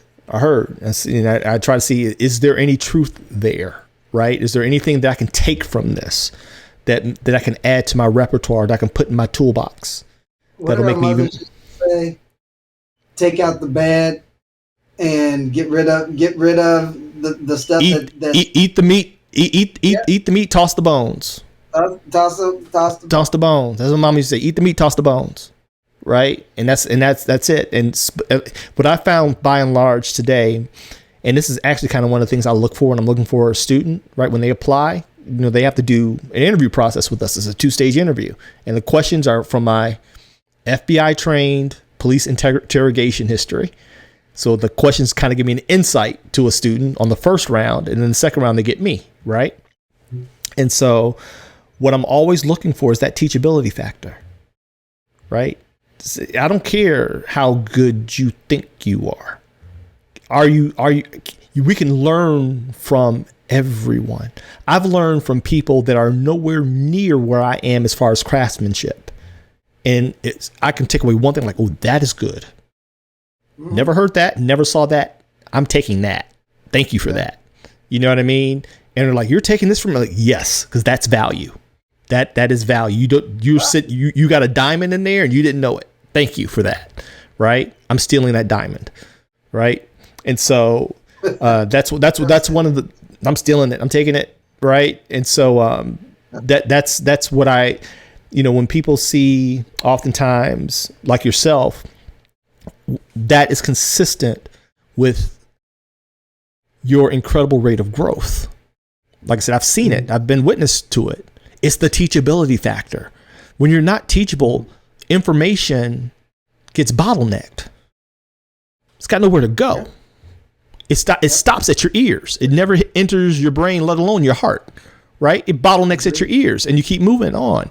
And so whenever I see somebody that grows and leaps and bounds, I'm like, yeah, they're constantly learning. You know, a lot of people don't know, some of my students know this, but I literally commit, since I wake up so early, there's 2 hours every day that I commit just to learning my craft, whether it's writing or drawing. 2 hours. Now, the drawing is not necessarily sketching. It's a book. It's several YouTube videos, watching other people work through their process. Now that YouTube is a thing, right? I use it as a study tool. I'm not watching people dance and pranks and Mr. Beast. I could care less, right? I'm out there saying, okay, coloring techniques, Marte Gracia. Here we go. You know what I mean? Alex Sinclair. Here we go. Painting technique. Yep. Yeah. Sculpting technique. Whatever. There's lighting a ton techniques. Of stuff now that's on YouTube. Man, come on. You find the right people. Right. You know, the YouTube ones that I hate. If it has music, and it's like. Right. I'm like, and here's the problem with YouTube as a learning tool. Right. And this is one thing, and it may be self-serving. I'm okay with that because I'm trying to grow my school. So, right. So maybe self-serving, deal with it. But as someone who has the ability to hyper focus on information and absorb it and repeat it, YouTube, the danger with learning from YouTube, which is why I built Ka-Pow, is that you have to piecemeal information together from various sources, right? It's not fluid. It's not necessarily congruent. And you also have to filter through the translation or the interpretation of the person disseminating the information, as opposed to, again, an entity like here at Ka-Pow, where you have industry pros in the classroom, right? You get a nice spectrum of information, but it's concise along a specific learning path, where you can get marked posts of improvement and progress. YouTube, a lot of people fail in the YouTube learning because I'm getting how to pencil from this guy. Then I'm getting another penciling thing from this guy, another person, and this may contradict this or this. I don't quite, and they're not even there to answer your questions to connect the dots for you. You see what I'm saying? This is not just my opinion. I've actually asked people about learning on YouTube. Us at this age, we're looking for very specific things because we already have a pretty hefty knowledge base. You know what I mean? And we know the lingo, like how you said you didn't know what early on what a freelancer was. We learned the verbiage. We learned the lingo. You know what I mean? So I can watch an artist, even if he's not as tenured as we are in the game, and I really know what he's saying, despite how he's saying it. You know, I'm like, okay, I get that, but I can see where somebody else might stumble with that information that doesn't have, that's not where we are, right? And that's what I've seen as if there's a problem with learning on YouTube, it's incongruency oftentimes and a lot of noise. When I'm looking at things, because I agree with what you're saying, when I'm looking at things on YouTube, it tends to be a specific person, you know. Right. So if it's like, if I'm looking for painting, then whatever I'm looking for is going to be painting by that individual, right? So that I can keep the consistency. And that's one thing that YouTube, like when I'm sculpting, you know, and I'm looking for something particular. You know, you might go to a particular sculptor and he's talking like really fast. Right. I'm like, dude, I can't follow you because you're going way too fast. And nor can you ask him to slow down. And nor can you ask them a question. You know, you know what I mean? And heaven forbid they actually have a huge following. Good luck leaving a comment and getting a response. Yeah. You know. So what I do with students like that, it's like, if you don't be afraid necessarily of YouTube, but make sure you get a friend or you make one of these people that really knows. So for example, ZBrush.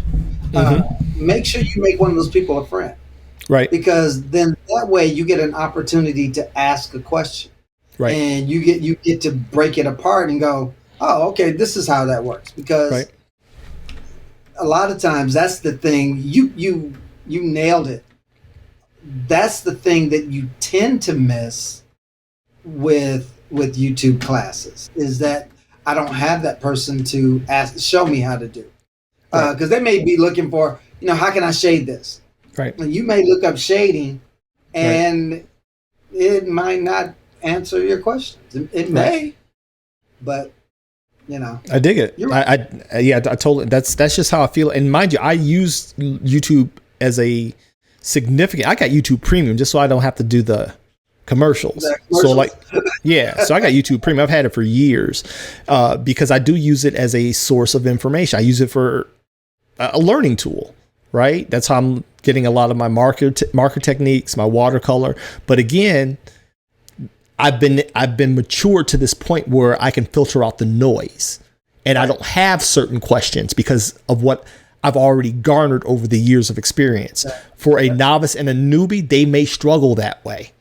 You see what I'm saying? And so that's just my opinion. This is my PSA. Ka-Pow, check us out. We're the mentors you can ask questions to. All right. So here's a question for you. You know, because we've talked, and so this may be kind of loaded. Is it still fun for more you? Loaded than those pictures you showed. Those pictures. All right. So here it is. Is all this still fun for you, or has it very much become a job? I know there's always this nexus. Question. That is an amazing question, and a great one. I have found myself, depending on the project, it can be fun. But because sometimes I'm working for others, they can make the process arduous. And I almost have to find projects for myself that make it fun. Like kind of going to one of the things you mentioned in regards to when I learned ZBrush, when I learned something else, and let me know if I'm getting ahead of you. The reason I learned ZBrush is because I was bored at what I was doing, and I needed a new challenge. And I had never. People kept seeing me do like Mudbox and stuff like that. It was like, and one person was like, "You ought to do ZBrush." I'm like, "No, ZBrush is that operating 3D stuff. system horrible." And it was like, "You really ought to try it." And one day I was like, I sat down. I'm like, "Okay, I want to learn how to do ZBrush. So mentally, I'm going to have to make myself learn this if I really want to learn." Okay. And I wanted to learn it. And at that time, it wasn't fun at all because the things that I had to learn were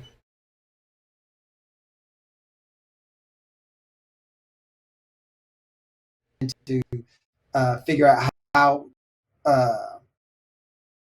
forgive me for going down a bunny trail. I'm going to get back to your question. Yes, there are some things that are really fun for me. Then there also are some things that are not fun for me. Okay. Because I'll be on the job and someone says, "We want you to do this," and I'm like, "Oh my god, right? I really don't want to do that. Give me something that I'm gonna have fun doing." And jobs aren't about you having fun. Jobs are. That's the reason why they call it a job. It's fun. You're there to work for someone else. And if I can kind of jump in and get your take on this. Sure. Can you kind of touch on, I think there needs to be some dispelling of this modern common think that everything has to be, you have to be passionate about, right? That if it's not in your passion zone, it's not worth doing. And again, I'm cut from a different cloth. I don't want to put words in your mouth, but it kind of, I'll tell you what it kind of grates against me. It kind of grates against me because I've told my children this. I've told my students this. Your passion don't pay bills, right? Passion is probably the least important factor, in my opinion.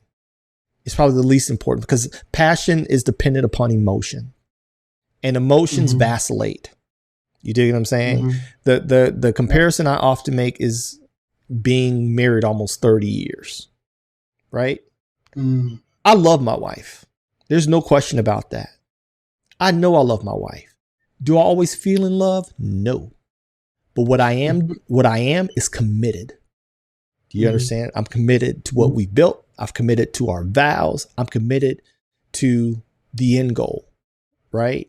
But is passion always there? Am I always passionate about my marriage? No. Sometimes I get on her nerves. Sometimes you get on my nerves.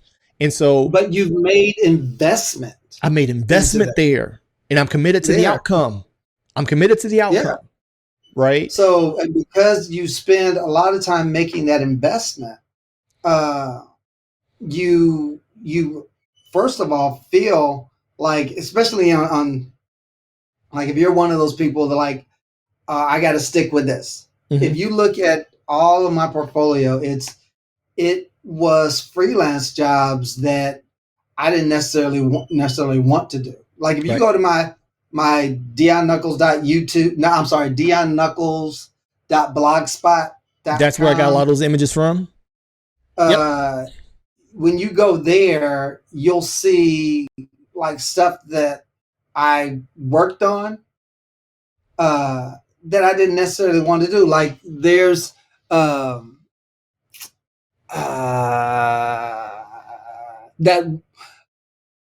these images, like with C3PO and Phasma, it was for a company, but they were like, no, we don't want you to do it. And I'm like, you know what? I know that I can do this.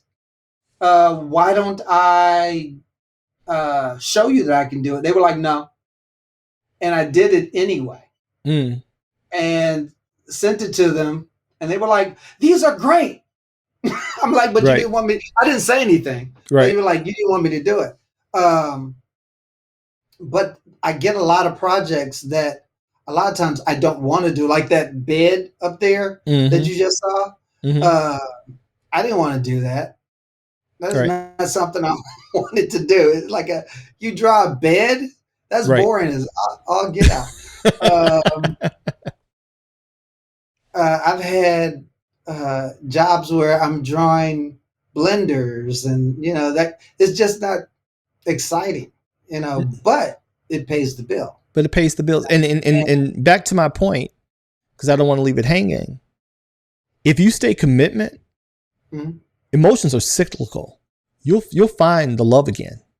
It'll come. You know what I'm saying? You'll find something that you absolutely can fully invest in. And that was my analogy about the marriage. I'm like, no, I know I love her. Do I always feel in love? I'm always like, no. And she would tell you the same. Remember, we used to have that really big marriage coaching platform that we're probably going to start back up. But we said it then. But I know if I stay committed to the cause and stay the course, the emotion of love, it's coming back. It's going to rear its head. It's going to flare up. You know what I mean? I just have to stay the course through those down, dry times. And that's where commitment comes in, right? And so that's how I look at the craft. And so when I hear all these young influencers who ain't lived a nickel's worth of dog meat in years, right? I'm like, what you mean pursue your passion? No. Here's what I often say. And this is why my students call me Dr. Solo, because they say I'm always they call them soloisms, because I'm always philosophizing. What you have to remember is this. Your purpose is more important than your passion, right? If you have a reason for doing something, right? If you have a gift for doing something, people don't often know even where their gifts lie. I say this. You can be passionate about basketball. Good luck if you 5'1". Good luck with that. Getting to the NBA at 5'1". Good luck. Right? I don't care how passionate you are. You be passionate about singing. If you can't sing, it probably ain't happening. Right? Okay? And you can have all the passion in the world about music. Your passion is one of probably the least important factor. Number one is finding out where you fit. Where's your gift? Because your gift is always in alignment with your purpose. And become passionate about pursuing that. Right? Because if you can attach your passion to your purpose and your gifting, now you're in the ideal spot. But a lot of times we become passionate about things that we have no business pursuing. They just interest us. You understand? And we have no gifting, no work ethic towards that thing. We just really, really like it. And we call it passion. So this is the old man's definition. Passion is the least important factor, right? Find your gift. That'll lead to your purpose. Become passionate about your purpose and watch magic happen. You see what I'm saying? So I mean, all right. what a lot of people don't understand is that most likely what your purpose was Hmm. is the very things that you were doing as a kid. Oh, You no know, question. you know, you were drawing, Right. as a kid, and Hmm. you were really good at it. Like you said, you were 4 out of how many? I was number 4 out of the 5 top artists in my middle school. I was Number number four 4. out of five. So it's like there was a there was passion that you found there that became purpose. Became purpose. You know, It because became purpose. because you later on was like, okay, this is something I really enjoy doing. Right. And if you're not dropping the like, I think marriage is a great analogy Hmm. because the person that you love, you're with them uh, every single, almost every single day. Right. Except the times maybe that they're at work. Right. And there are times when they get on your nerves. Uh, and I think that's the same way with art. Sometimes it gets on your Gets on your nerves, but nerves. there are times when you But you have know to you keep ain't pushing. going nowhere. It's not going anywhere. I ain't going nowhere. I ain't leaving you. I ain't feeling you right now, but I ain't leaving you. I might need to take a I ain't break. leaving. I'm committed. I'm committed to this right here. Right. I might need to walk And away for a few for an hour or two and collect myself, but I ain't going nowhere. I'm coming back home, baby. I'm coming back home. and that's the thing. You push through. Right. Right. And that's how you get better. To be honest, when people are like, when we were talking about excellence Right. earlier, you know, uh, the way that you hit excellence is you push beyond what you feel is okay. Yes. What's Like comfortable. this is not bad. Right. But that means you have to push harder and Right. push through to make sure that looks more professional. Like you were Absolutely. saying, there's so many black shows out there, or so many shows out there that are uh, they're not the best, and you're like, man, that could be so much better if they just put money into it. Yeah. It maybe the money is the problem.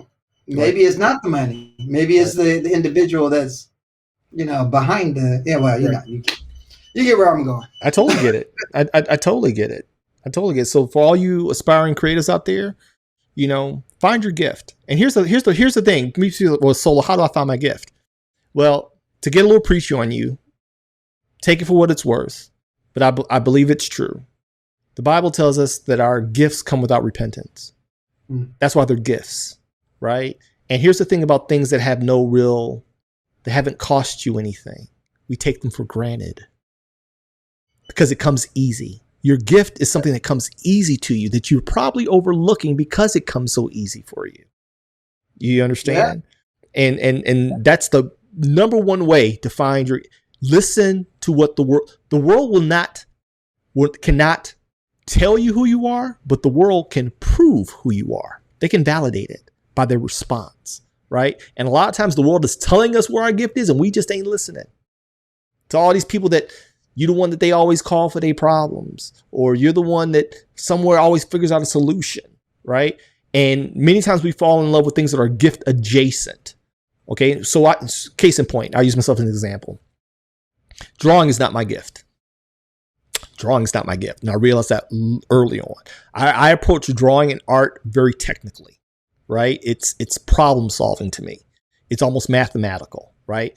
Now, granted, being classified at a young age as a gifted child, I have a proclivity towards math and literature. My gift is how I process information. Art is gift adjacent. It's how my gift presents itself to the world. It's what I found entertaining as my gift is working. You dig what I'm saying? And so for me, my gift is how I process data, how I process visual information and auditory information. It manifests through art. This is why I'm able to do a lot of public speaking. This is why people think I'm a teacher. It's different aspects of one singular gift. You dig what I'm saying? it's like a stone with a diamond or a jewel with different faces on it. One jewel, different reflections, right? And so the key part is finding out what your true gift is and not getting caught on the superficial stuff, because sometimes that will lead you astray. Because this gift I applied it to law enforcement, which is why I was successful in law enforcement, is what we apply to marriage coaching. You understand what I'm saying? What I apply to ministry, what I apply to Honor Studios, but it's still one gift at work. And it took me a while to realize what that gift really was. You see what I'm saying? Like, can I live without drawing? Yes, I could. Absolutely. But what I can't live without is I can't live without exercising the gift in some capacity. That's what I can't live without. So I knew it wasn't drawing because I could go years without drawing and that feel, you understand what I'm saying? My life was worthless. That wasn't happening. But it was the other things that allowed me to exercise that gift. So become passionate about your gift. That will lead you to your purpose and that will show you where you're. But first, focus on what your gift is. And usually it's something that you take for granted. All right. So talk a little bit about your creative process. Input to output. What does that look like for you? Or a creative day? What does that look like for you? Either or. Man, I do so much stuff that my creative process sometimes is a little different depending on what I'm doing. Mm-hmm. If I'm sculpting, sometimes I won't even do a sketch. Sometimes I'll go right into the heart of the sculpt and I'll sculpt from there. Mm-hmm. If I'm creating new characters, that process is I'll do like let me say, I don't know if you can see that. Yep.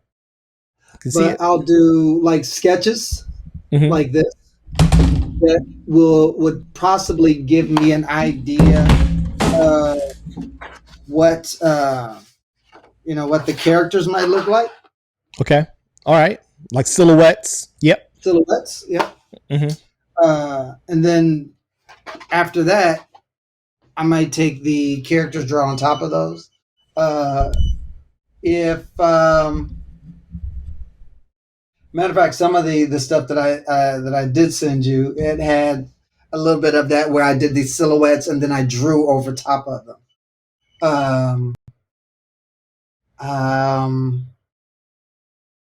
If it's a vehicle, then I'm going to lay down the basic floor plan, Okay. or the floor, and then draw on top of the floor. Toys, we would go from the beginning stages of coming up with the concept, moving from concept to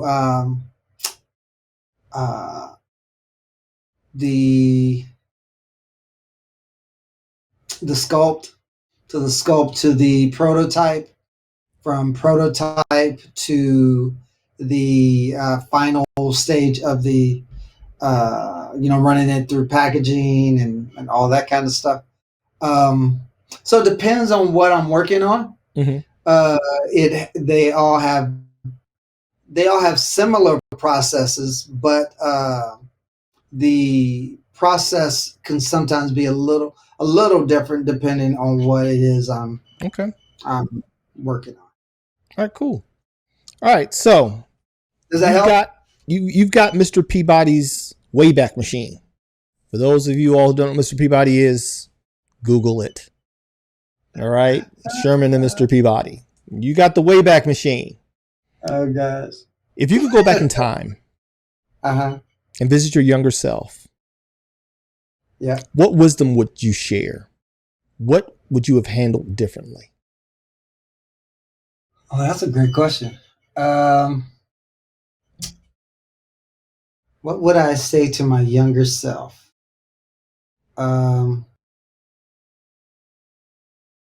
Don't be afraid to try harder. because there was sometimes I think when I and you are smart, because I used to think I was dumb. Mm. You know, I didn't think I was A little self-deprecating, huh? smart individual. Mm. You know, and all I had to do was understand that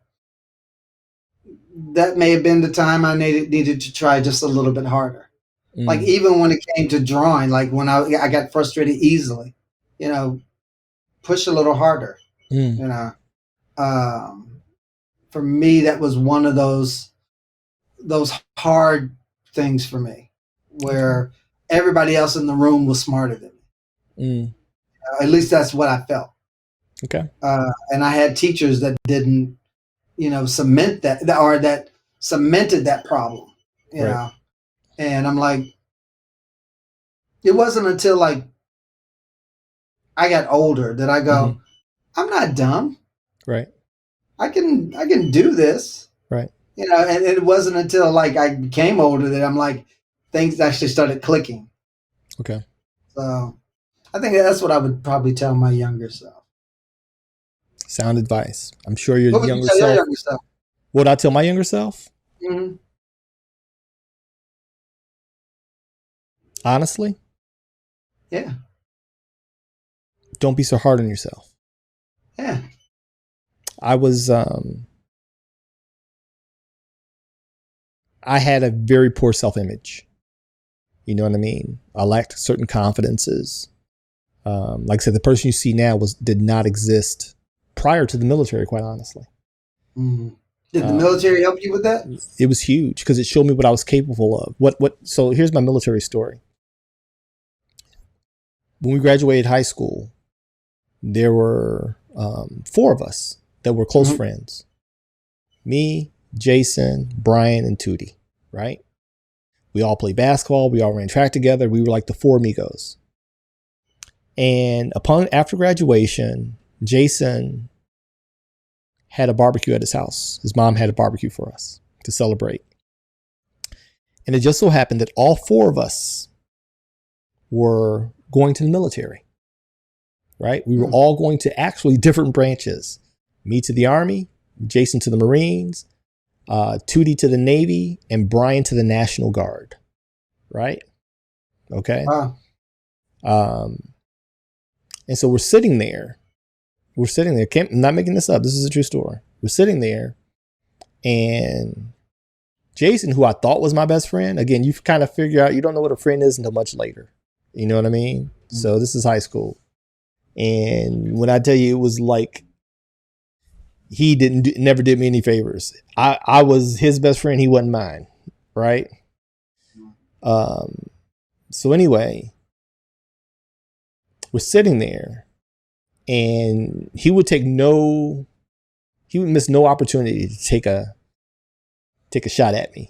You know what I'm saying? And so he says, and I remember it verbatim. We're sitting there having a good time, and just totally broke the mood for me. He said, okay, statistically speaking, one of us is not going to make it. Right? According to the recruiters and everything, one of us is going to wash out. Who we all vote. Let's see who do we all think is going to wash out of basic training? Because very few, you know, and that was true. Statistically, like 1 out of 4 people wash out of basic training. Because back then, military we still had guys from World War II and guys from the Vietnam War, and they were like at the upper echelon. So it was still a very old school military with a lot of physical demands. Not, from what I hear, nothing like the military of today. Nothing like it, physically or mentally, right? It was borderline abusive, but it made us who we are. You know, it was a very old school mentality.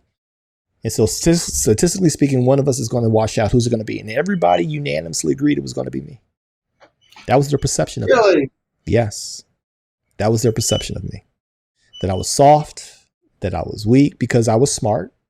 Again, high IQ kid. I drew. You know, I was very much a loner. They were really my soul. I was a church boy. You know what I'm saying? I was the only one who went to church 2 or 3 times a week. Families took vacations. Their families didn't. They had, you know, harder little upbringing. So I was soft in their eyes. Mm-hmm. when I tell you it stuck with me, it hurt. It burned. I'm like, this is what my best friends think of me, that I'm weak. Fast forward. Not only was the only one who completed basic training, they all washed out. 2 of them didn't even go. Right? No, 1 of them didn't go. 2 washed out. Not only did I complete basic training, but I graduated top of my class. Top of my class. Got promoted very quickly and had a prestigious career.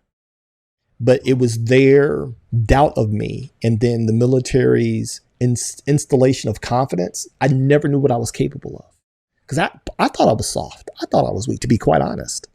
You know, I had a lot of dread and trepidation, but what I did also have was an iron will. And I didn't know that then. I didn't know it.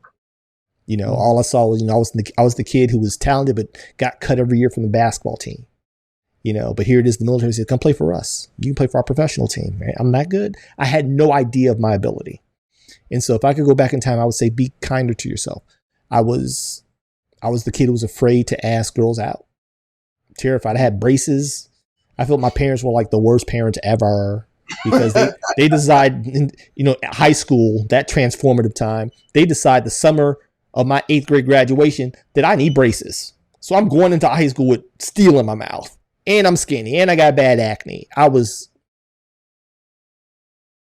when I came out, after I came out of basic training, I put on some muscle, the braces came off, the acne cleared up. You know, the girls wanted me, you know, the women wanted, and I was one women. It was the girls, it was women, grown women, military women, officers, you know. I'm like, if I could go back, I would say, be kinder to yourself. I was a prisoner of my own head. You know what I'm saying? And it took the military to get that largely out of me. There were still remnants of it. You know what I'm saying? And that's why I think most people classify me as an overachiever, you know, or a high performer. It's because of that. I'm constantly proving to myself that I'm good enough. You know what I mean? That's always been like the haunting thing in the back of my skull. You got to prove that you're good enough. But now I use it as fuel. Before it was torture. Now it's fuel, if that makes sense, right? Yeah, it does make sense. So yeah, I would tell myself, be kind to yourself. Be kinder to yourself. You're a lot better than you think you are. You know, who's your favorite artist working today? In any field. It doesn't have to be comics, in any field. I know largely you don't do a lot of comics anymore. Even though you buy all those sideshow collectibles and things that I hope you bequeath to me if the Lord ever decides to call you home. Hopefully your sons don't want it. Even though I pray for a long, oh my gosh, is that Black Panther? It is. Oh my gosh. See, even though I'm praying for a long, healthy, productive life, I hope, and we have record here, that you say, and this I leave to my brother Solo, my sideshow collectible of, no, I'm just joking. I got 5 rides to leave to my brother Solo. So who's your favorite artist working today? You know what's interesting on a bunny trail? Mm-hmm. In my home, you would probably be the only one that would enjoy all of this stuff that I have in these cases. I believe really, to be honest. I believe it. Who's my favorite artist? He's actually a sculptor. Mm-hmm. And he actually did that Wolverine. What was his name? Crap, I cannot think of his name. That wasn't done by one of the Shiflets, was it? I think I recognize that Wolverine. You talking about that one? Yeah. That wasn't done by one of the Shiflets. No, I don't think so. The Shiflet brothers. No. What's his? What is that guy's name? Matter of fact, I picked that up just because. Sorry, guys. That's fine. Can't remember his name. We'll put it in the show notes. I'll put it in the show notes when you remember. That's okay. Fine. I'll put it in the show notes when you remember. So his favorite artist will be in the show notes. Okay, so brag on yourself a little bit. I know you hate doing that, but I like people I to, hate it. when I was growing up in, again, private Christian school, I was that kid. Reverend Lee Norris, who was our principal and the pastor of the church, used to say, he said, have us memorize not only all these Bible scriptures, but these sayings that were kind of empowering and kind of relevant. But he always said that it's a poor dog that won't wag his own tail, right? That's what God gave it to you for. So I like to give people a chance to tail wag a little bit, right? If you do say so yourself. I kind of What are your artistic strengths? My artistic strengths. That you stand Actually, 10 toes down, you will go toe to toe with anybody. Wow. If you do say so yourself. Let's put them in the ring. Pound for pound.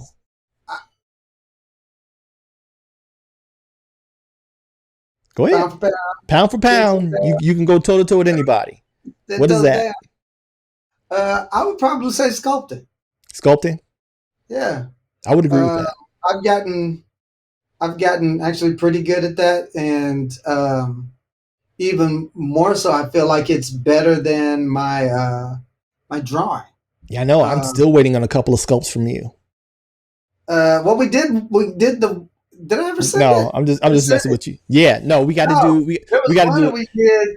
We did the assassin. You did the assassin, and I think you're waiting on the demon prince from me. That I have to get back to designing him. Because I want you to do the prime evils in my universe, the 7 princes. We did the one with the goggle, the guy with the goggles. Oh, the scientist. You did the scientist, right? You did the scientist. You did the assassin. Yeah, you did the scientist and the assassin. But I would agree with you. Your sculpting but you put in the work. Like I remember talking to you in all the classes you were attending and seminars, and they were sending you to Gnomon Workshop, and you really put the onus on your employer to invest, and they rightfully did, and you returned on that investment 10x. You're like, hey, if you guys want these toys to look, I need to be in this, and they were like, I'm sure you put up a very compelling argument and then the stuff that you were just doing, and I don't think a lot of artists, in any particular discipline does this as diligently as you do. And that is, you do stuff literally just to get better. And I think I got that from you. You know what I mean? Like it will serve no other purpose than for the advancement of your craft. And like right now I'm working on pages because I haven't worked on pages since I finished, the War in Paradise that I never published. And I know I'm a little rusty. And so I actually wrote a story, literally an Icon and Rocket story that I made up, 5 pages just to work out the cobwebs.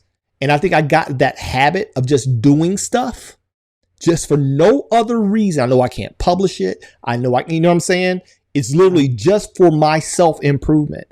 You were going around Instagram and just dropping love bombs on non-reputable artists for the most part of their characters. No, I'm serious. And this is not a slight. These are like artists that aren't like selling thousands of copies. It's no insult. I'm not quote unquote a big name. So I include myself in that number, right?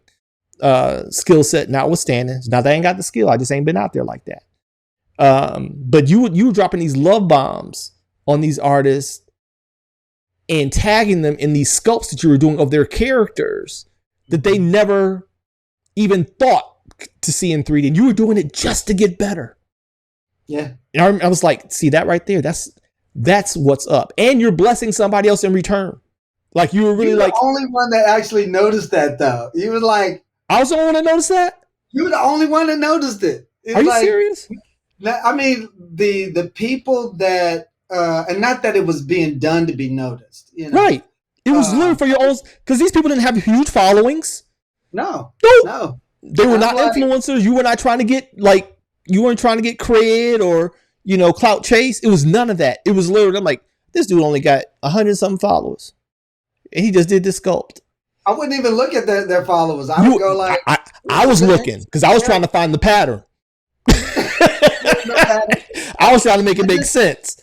And the only thing that made sense was he's literally doing this just to get better. And he's helping somebody else. Because I know how you're wired. You're a giver. You know what I mean? And he's doing this to help encourage this artist and to get better. Yeah. Absolutely. Because I'll tell you, these people had like, I ain't got a huge following. They had less than me. And I'm like, okay, so he ain't clout chasing. They can't put him on no game. Right? I don't even know who this character is.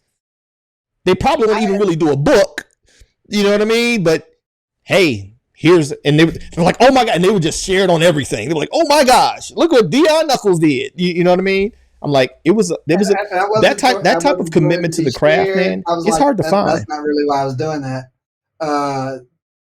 But like you said, it was to get better. And I'm thinking, well, then this person can what if they take this and they can do something with it, sell it, do something with it, like help promote what they're trying to, whatever, do with it as you will. You know what I mean? Yeah. And it was funny. That's when when I saw that, I'm like, okay, this Negro gonna scope something for me. Cause I actually got relationship. So he didn't even know these cats. You want to get better? I got stuff for you. I call you brother, so it's like as soon as like you want to practice, I got stuff for you to practice. Hey, I got something to scope. Can you scope for me? No, but yes. that was amazing to me. That was amazing to me. And I don't really think that as appreciative as they are, as I'm sure they were, I don't doubt. I don't really think that they could fully realize. Hopefully, they see this. And they realize, no, this is who was doing this, because you don't have a huge following either. But this is this dude's cred. This is his reputation. This is how tenured he is in the craft. What he just gave you really is a big deal. You know what I mean? You were really like dishing out gold coins, and so that inspired me seriously. Wow. That was amazing. So on the flip side of that, what are your weaknesses as an artist? My weaknesses. Yeah, when you say, because what I like people to understand is when they're watching this, aspiring artist, whoever they may be, is that especially in today's social media era when everyone's trying to show you their highlights, it's nothing but walking highlight reels of the pieces that you're proud of, and the thing that got you paid this X amount of money. That our successes sit on a mound of failures, right? And our strengths are relative only to our weaknesses. Your strength is only as prominent as your weakness is deficient. So with that being said, what would you say are your weaknesses creatively? I would say, I think a major weakness is not, even to this point, still not having enough confidence in myself to be able to do things. And it's not until I actually put pencil to paper or Wacom pen to the Cintiq do I know, like I'll look at it later and go, wow, this actually didn't come out as bad as I thought it was. This doesn't absolutely suck. In my head. Right. This doesn't absolutely suck. No, it doesn't suck. It actually looks pretty decent. Right. And it goes back to that thing that you said, being nicer to yourself, because sometimes I'm still not nice to myself. It's like it's those things where I don't feel like I can do it. The imposter syndrome, or what? How did you call it? The artist the artist curse. Which I think is an excellent name for it. I think I deal a lot from the artist curse a lot of the time. And what you showed earlier with the comic, each comic book, I was like, oh my gosh. Why are you showing that? I didn't do that to embarrass you. I wanted to show people that we all started somewhere. No, You know what I'm progression. saying? No, You know, absolutely. we all, No. you know, like again, in today's internet landscape, we're constantly comparing our beginning to someone else's middle or end. You know what I'm saying? And not realizing that person had a beginning too. Like I find that even as I'm going this YouTube thing, because again, I'm Gen X, I largely have no use for it outside of business and learning, right? I don't care what you eat. I don't care what vacation you went on. I don't want to watch you dance. I don't care what your dog. I don't want to see no dog tricks, right? For me, it's really a utility, a tool to be used, right? And so because of it, I'm kind of crotchety when it comes to it. But as I'm entering this landscape, it's very easy to fall into that trap of, oh my gosh, I only have this amount of followers. Look at what they got. And especially when you see that people aren't as good as you are in certain areas, whether it be communication or drawing, but they have this huge validation on social media. And then I have to remind myself, no, I'm at the beginning of this. I can't judge my beginning by their middle. They've been at this a lot longer. I'm at video 80 now, right? When I'm looking, oh, okay, they got video 750. That's why they got 500,000 followers. You know what I mean? And getting this used to watching them. Yeah. Right. And so I do that largely to show aspiring artists that we all start somewhere, right? That no, I wasn't the guy that you see here now artistically, you know, or you see me at a con and, you know, I'm selling the things and people want to learn from me and my instructors. My instructors, they're being interviewed too. I just interviewed one of my instructors. I want people to hear their story. You know, this is about transparency, and in hopes that somebody watching this, you know, even whether they join Ka-Pow or inquire or not, that they get something. They're like, you know, okay, I'm not alone in this. This is common in this landscape. Oh, it's a journey. It's a journey. It's a marathon, man. Yeah. You know, and so no. Thanks for sharing. I knew exactly what you were doing when they popped up. I was like, and I knew it wasn't to shame me, but when I looked at it, I was like, oh no. Yes. I was like, it was almost like I forgot I had done that. You know? Yeah.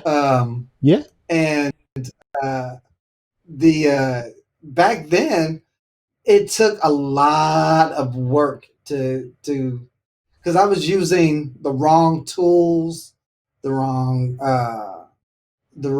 size for that stuff. I wanted this book to be different than all the other ones that were out there. But look at the doors it opened, even in your ignorance, right? It opened doors that would not have been opened any other way. You know, one of the things that I'm very big on, another soloism. So you guys, as you follow the channel, you're gonna get a lot of those. I got a book of them, but one of the things that I'm very, very big on is that people are attracted to movement. And when you actually do something, even if that something is crap, the fact that you put your money where your mouth is, that you went all in, you dig what I'm saying? It's a testament to what the future may hold for you if you continue. You dig what I'm saying? But no one's attracted to things that don't move. Like right here, like you're in your office, let something move in your periphery. Just let a flicker happen. You're going to do this. We're attracted to movement. The world responds to movement. You understand? And so what I tell my students or tell anybody that supports me or inquires, get moving. Just get moving and watch what happens. You remember like when I did the app I had never done an app before. I'm like, all right, let's when you did that app, I was like, I got to support this. Oh my gosh. And a lot of people are attracted to that. Thank you. If any of you have not used the app, make sure you get a hold of Solo's app. The power prompt. Thank you. Man. I'll put a link in it. We actually got to get the Apple back up. Yeah. Application. Yeah, man. Thank you so much. But it's a movement. When I started War in Paradise, I didn't know what I was doing largely. When you start Superior 7, you got moving. And guess what? That movement got attention. For whatever it was or was not, you moved forward. You know what I mean? And you used it. A wall is built a brick at a time, and the bricks start at the bottom. They don't start at the top. Right? A fortress is built brick at a time. The bricks are always at the bottom. This is one of them bottom bricks. You dig what I'm saying? Yeah. But look at where you are now that you had to build on them bottom bricks. Oh, man. You know what I mean? This particular one, people were like, you don't do any backgrounds, do you? And I was like if you look at each one of them, yep. I started slowly doing backgrounds. And I was horrible at perspective. Well, here's the funny thing, though. I'm listening to you talk. I remember when we met and you guys were already on Emissary. Now, you were far removed from Superior 7 at that time. I didn't find about Superior 7 until I went to Ohio, and I stayed with you.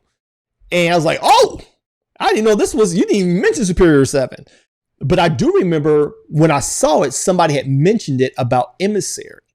And even though it was small and it was independent and it was didn't have a huge reputation, again, there were some people that remembered the movement. Just like, I bought Superior 7 from you. And you were like, really? And I heard it because I was right next to you ear hustling, you know, and I'm like, no, that's the power of just getting something done. 7, I was like, yeah. You was like, let's not talk about that. We don't talk about Superior 7. We don't talk about Bruno. Exactly. We don't talk about Superior 7. No. But that's all good, man. I love it. And hopefully this encourages somebody to get moving. Like when and it's up right now, the interview with Seth DeMoose on the channel. He said, Jim Valentino said, and I love it. He says, the only perfect book is the book that's done. And it don't matter if you don't do it. You can have all the ideas in the world. Do the thing. I can't stand War in Paradise visually, right? I'm not even married to the concept. I didn't know the world would like it the way they did, quite honestly. But good luck getting me to look at the old pages of War in Paradise. When you help me out with the colors, I can't stand it. I'm so far removed from that. Even when I look at the pencil pages that were never published, folks are amazed when I tell them they're 17 years old, but I still can't stand to look at them. I'm like, I'm so much better than this now. Ah, man. You know what I mean? You've grown and you're like, oh. I don't want to look at that anymore. I don't want to look at it anymore, but it's part of our process, and everybody's got to lean into the process. Okay, so here's another question. What do you, about any industry, again, we're not talking about comics, but the industry of your choice, what do you love most about the industry today? The industry of my choice. What do you love most about it? I'm a pick entertainment. And I'm going to say that there's such a level of versatility in it right now that there's a hope that it's starting to move forward. Even so much so that I've talked to you about. Here's a shameless plug. Plug. You know, all of that. Tell it. Blurredstation.com. Blurredstation.com. We will put it in the show notes. Check it out. Blurredstation.com. We've been pushing to get Black entertainment, in the, out there so people can actually see it, that there's, to where it's not just haphazardly being done, but it's being done with excellence. Make sure that I can get a PNG of your logo on your website if you've got one, so I can drop it in the post editing. Okay. Blurredstation.com. And so entertainment to me is starting to change, and in a lot of ways, I'm hoping it's starting to change for Black people and people of color.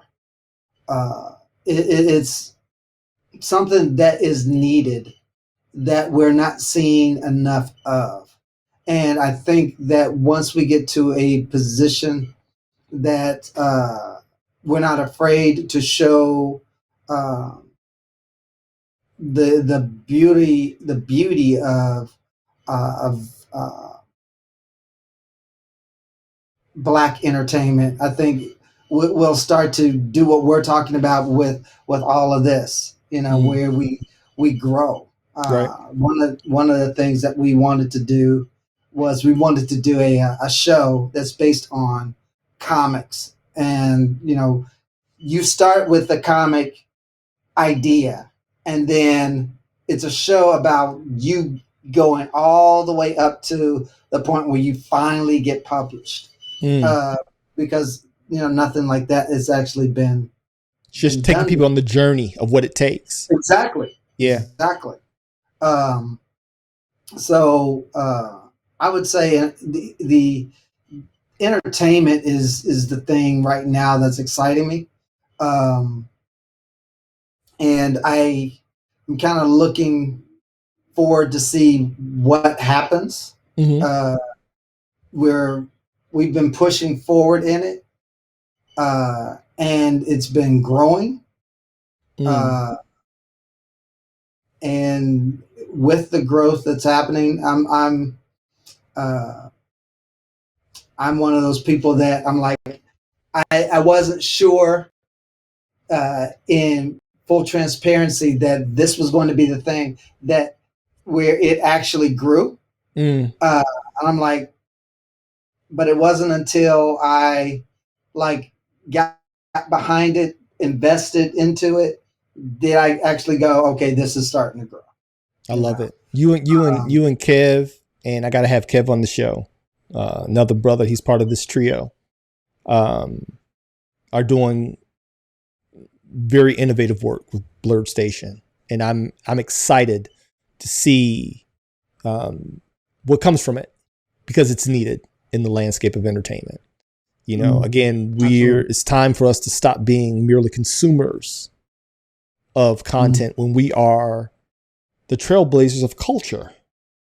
You know what I mean? Yeah. And so, it's time for us to grab the mic, get on the stage in quality and in excellence, right? And let our voices be heard in new and innovative ways. And so you guys are doing that with Blurred Station. And so I'll definitely leave it in the comments, and give me an image that I can post that we can flash up here whenever we mention it. Absolutely. So on the flip side of that, everything with me is a double-edged sword. What do you like least about the entertainment industry? What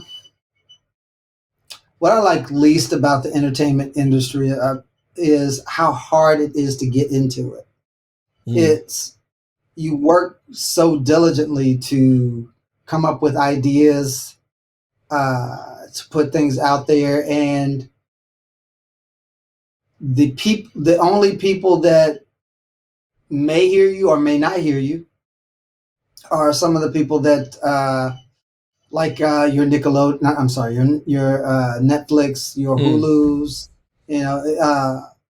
they have such a grasp on entertainment that for small people like us to break through, it makes it, and when I say us, I'm referring to, when we're looking at Black people or people of color, or, for example, when we go back and we look at Everything at Once, what's the name of that movie? Everything All at Once. Everything Everywhere All at Once. Everywhere All at Once. They were so excited. They actually got the multiverse right. Yeah. Dude. MCU, Marvel, Everything Everywhere All at Once. That's how you do the multiverse. Even though it's largely a cop-out, if you're going to do it, that's the way you do it. That's the way you do it. That's the way you do it. But when they won the award for the Academy Award, the Academy Award, you see how excited they were about that? Yeah. That didn't make sense. Because they didn't get a lot of publicity. They didn't do a huge marketing campaign. You know what I mean? Most people I know of didn't even hear about it. I think I came across it on Instagram when someone said, you got to watch this movie. Yeah. The only reason I heard about it is because my wife wanted to see it, because Michelle Yeoh was in it. Yeah. And I was like, oh, Michelle Yeoh's in it? Yeah. Is she going to be fighting? Right. But when they won, the beauty of it was how they were like, it finally happened. Why is that an issue? Why is it the issue is that it finally happened? Right. Why did it take this for it to finally happen? Right. You know, or Black Panther. You know, why did it take Black Panther for it to finally happen? Right. You know, why can't this be the norm? They say they leave $10 billion on the table in entertainment dollars for the black entertainment dollars on the table because they don't want black entertainment. $10 billion. You're going to leave that on the table? Right. That's crazy. That's crazy. Dude, that's insane. That is crazy.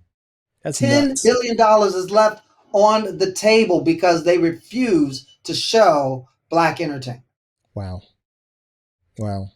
That's deep. That's deep. That's deep. Okay, moving on. Okay. As creatives, I'm sorry, did you have something else to say? No, I said no. I'm not rushing you. I just see it's getting dark in your window. Okay. I just see it's getting dark in your window. As creatives, we often suffer from the curse of not enough time. There's never enough time in the day. Never. So with that in mind, what new frontier would you like to explore creatively if time weren't an issue? Something like, I'd really like to try that. I mean, really like to try that. Time were not an issue. Yep. I've never learned how to do watercolor. Mm-hmm. It wigs me out. Just the fact that there is no control. Right. So I if I had time, I would sit there and literally try to figure out how to maybe do watercolor. Mm-hmm. I've been doing watercolor and gouache, by the way. So I might finally have a head start on you on something. Gouache is something that's a little more controllable. Absolutely. Compared to, but you can dilute it to the point to where it performs just like watercolor, with the exception. So what, you can get it to perform like watercolor? You can get it that and acrylics. Just that acrylics, once they dry and set, it's done. Gouache you can reactivate just like watercolor, but you can layer it in ways that you can't with watercolor. So it's a little bit more forgiving. That's what Alex Ross works in. That's what Doug Claubo works in. They work in gouache because it's the perfect blend of the watercolor fluidity and texture, but you can work on top of it without reactivating what's underneath in ways that you can't with watercolor. Watercolor is called glazing, right? And you still run the risk of reactivating the color, the pigment underneath. Gouache, you can just keep layering it, and it will cover up that color completely without mixing if it's completely dry. But if you want to activate it, you just apply a little bit more pressure and you can reactivate what's underneath. I played with gouache. I played with oils and acrylics. Mm-hmm. Yeah. See, I started with watercolor and I've kind of moved past it. I like it, but I kind of moved past it. I kind of like gouache a little better. When Alex Ross was doing watercolor, that man was amazing at watercolor and what he could pull off. He primarily works in gouache, though. Does he? Yes. Okay. Yeah. That would explain it. Yeah. But again, it performs like watercolor because of the amount of water you put in it. Right? So he just watered it down more. Just waters it down. Yeah.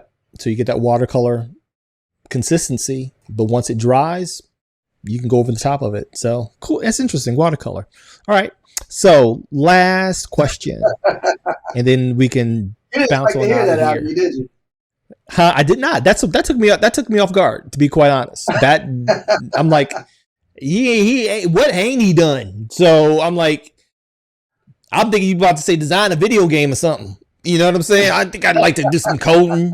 You know, some coding. I got my PS5. I'd like to make a game for it if I had enough time. I was gonna go someplace off like there, right? I was gonna play Fortnite. You said watercolor. I'm like, what? Watercolor? That's it? So anyway, all right. So last question: what project or creative endeavor or person would you jump at the opportunity to work with or on if said opportunity presented itself? What would you jump to work on if the opportunity presented itself? What project or creative person? If someone creative reached out to you or some project became available, what would you like? Pause everything else. I got to take this. I would pause everything to work on a Black Panther movie. There's a guy by the name of Philip Buteau. Mm-hmm. I hope I'm not saying his name incorrectly. A good Black Panther movie, not Wakanda Forever. No, he worked on the first one. Okay, I'm about to say. He worked on the first one. I'm all for another good Black Panther movie, not Wakanda Forever. Oh, that's what you're saying. You reinforce it. We're going to correct that. He would jump at the opportunity to work at a good Black Panther.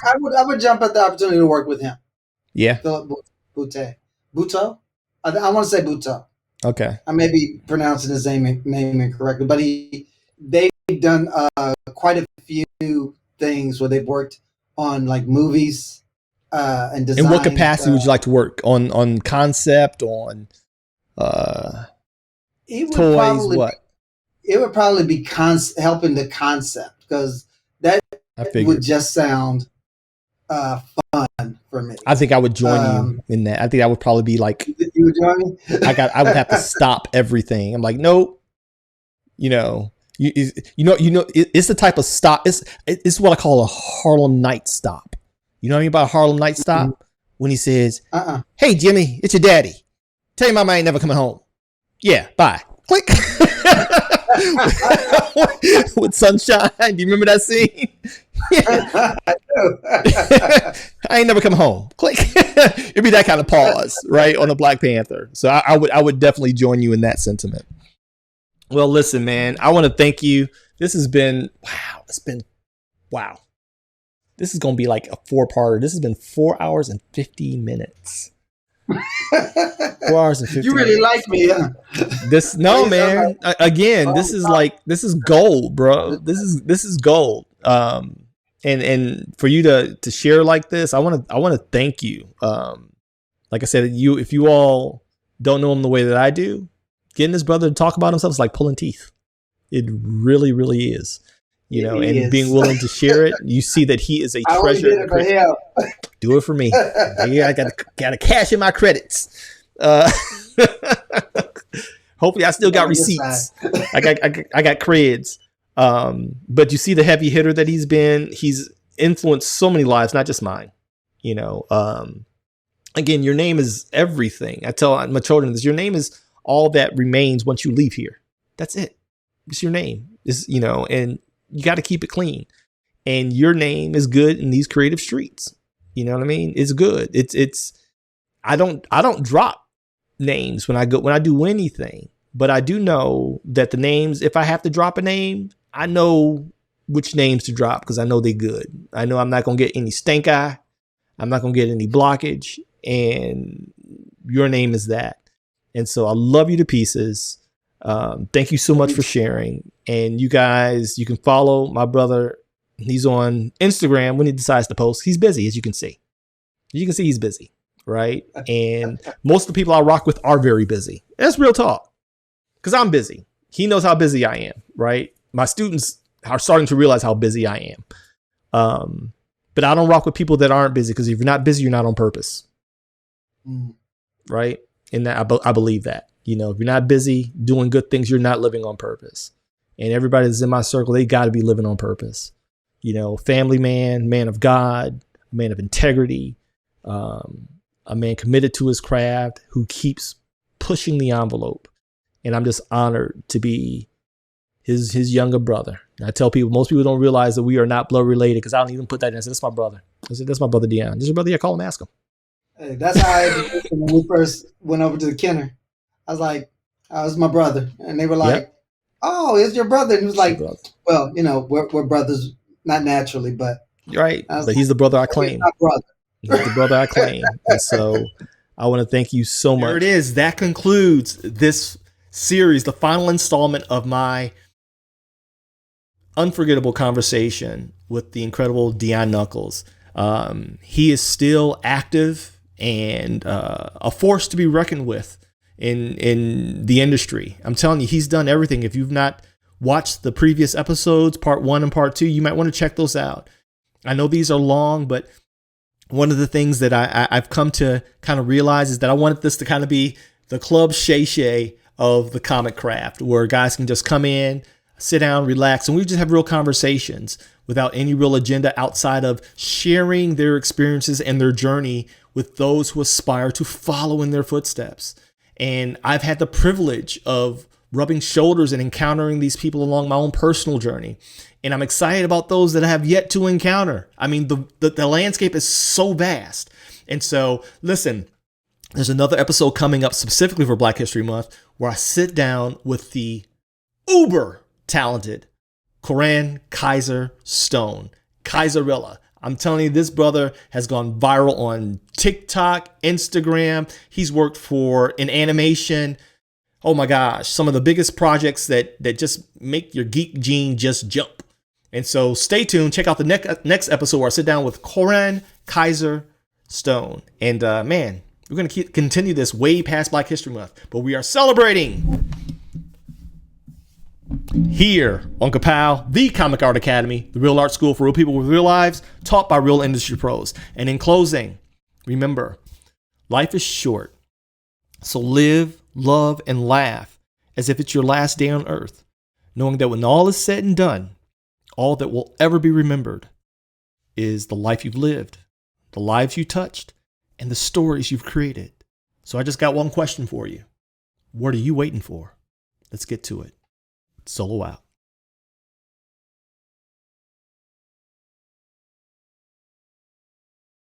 Ka-Pow.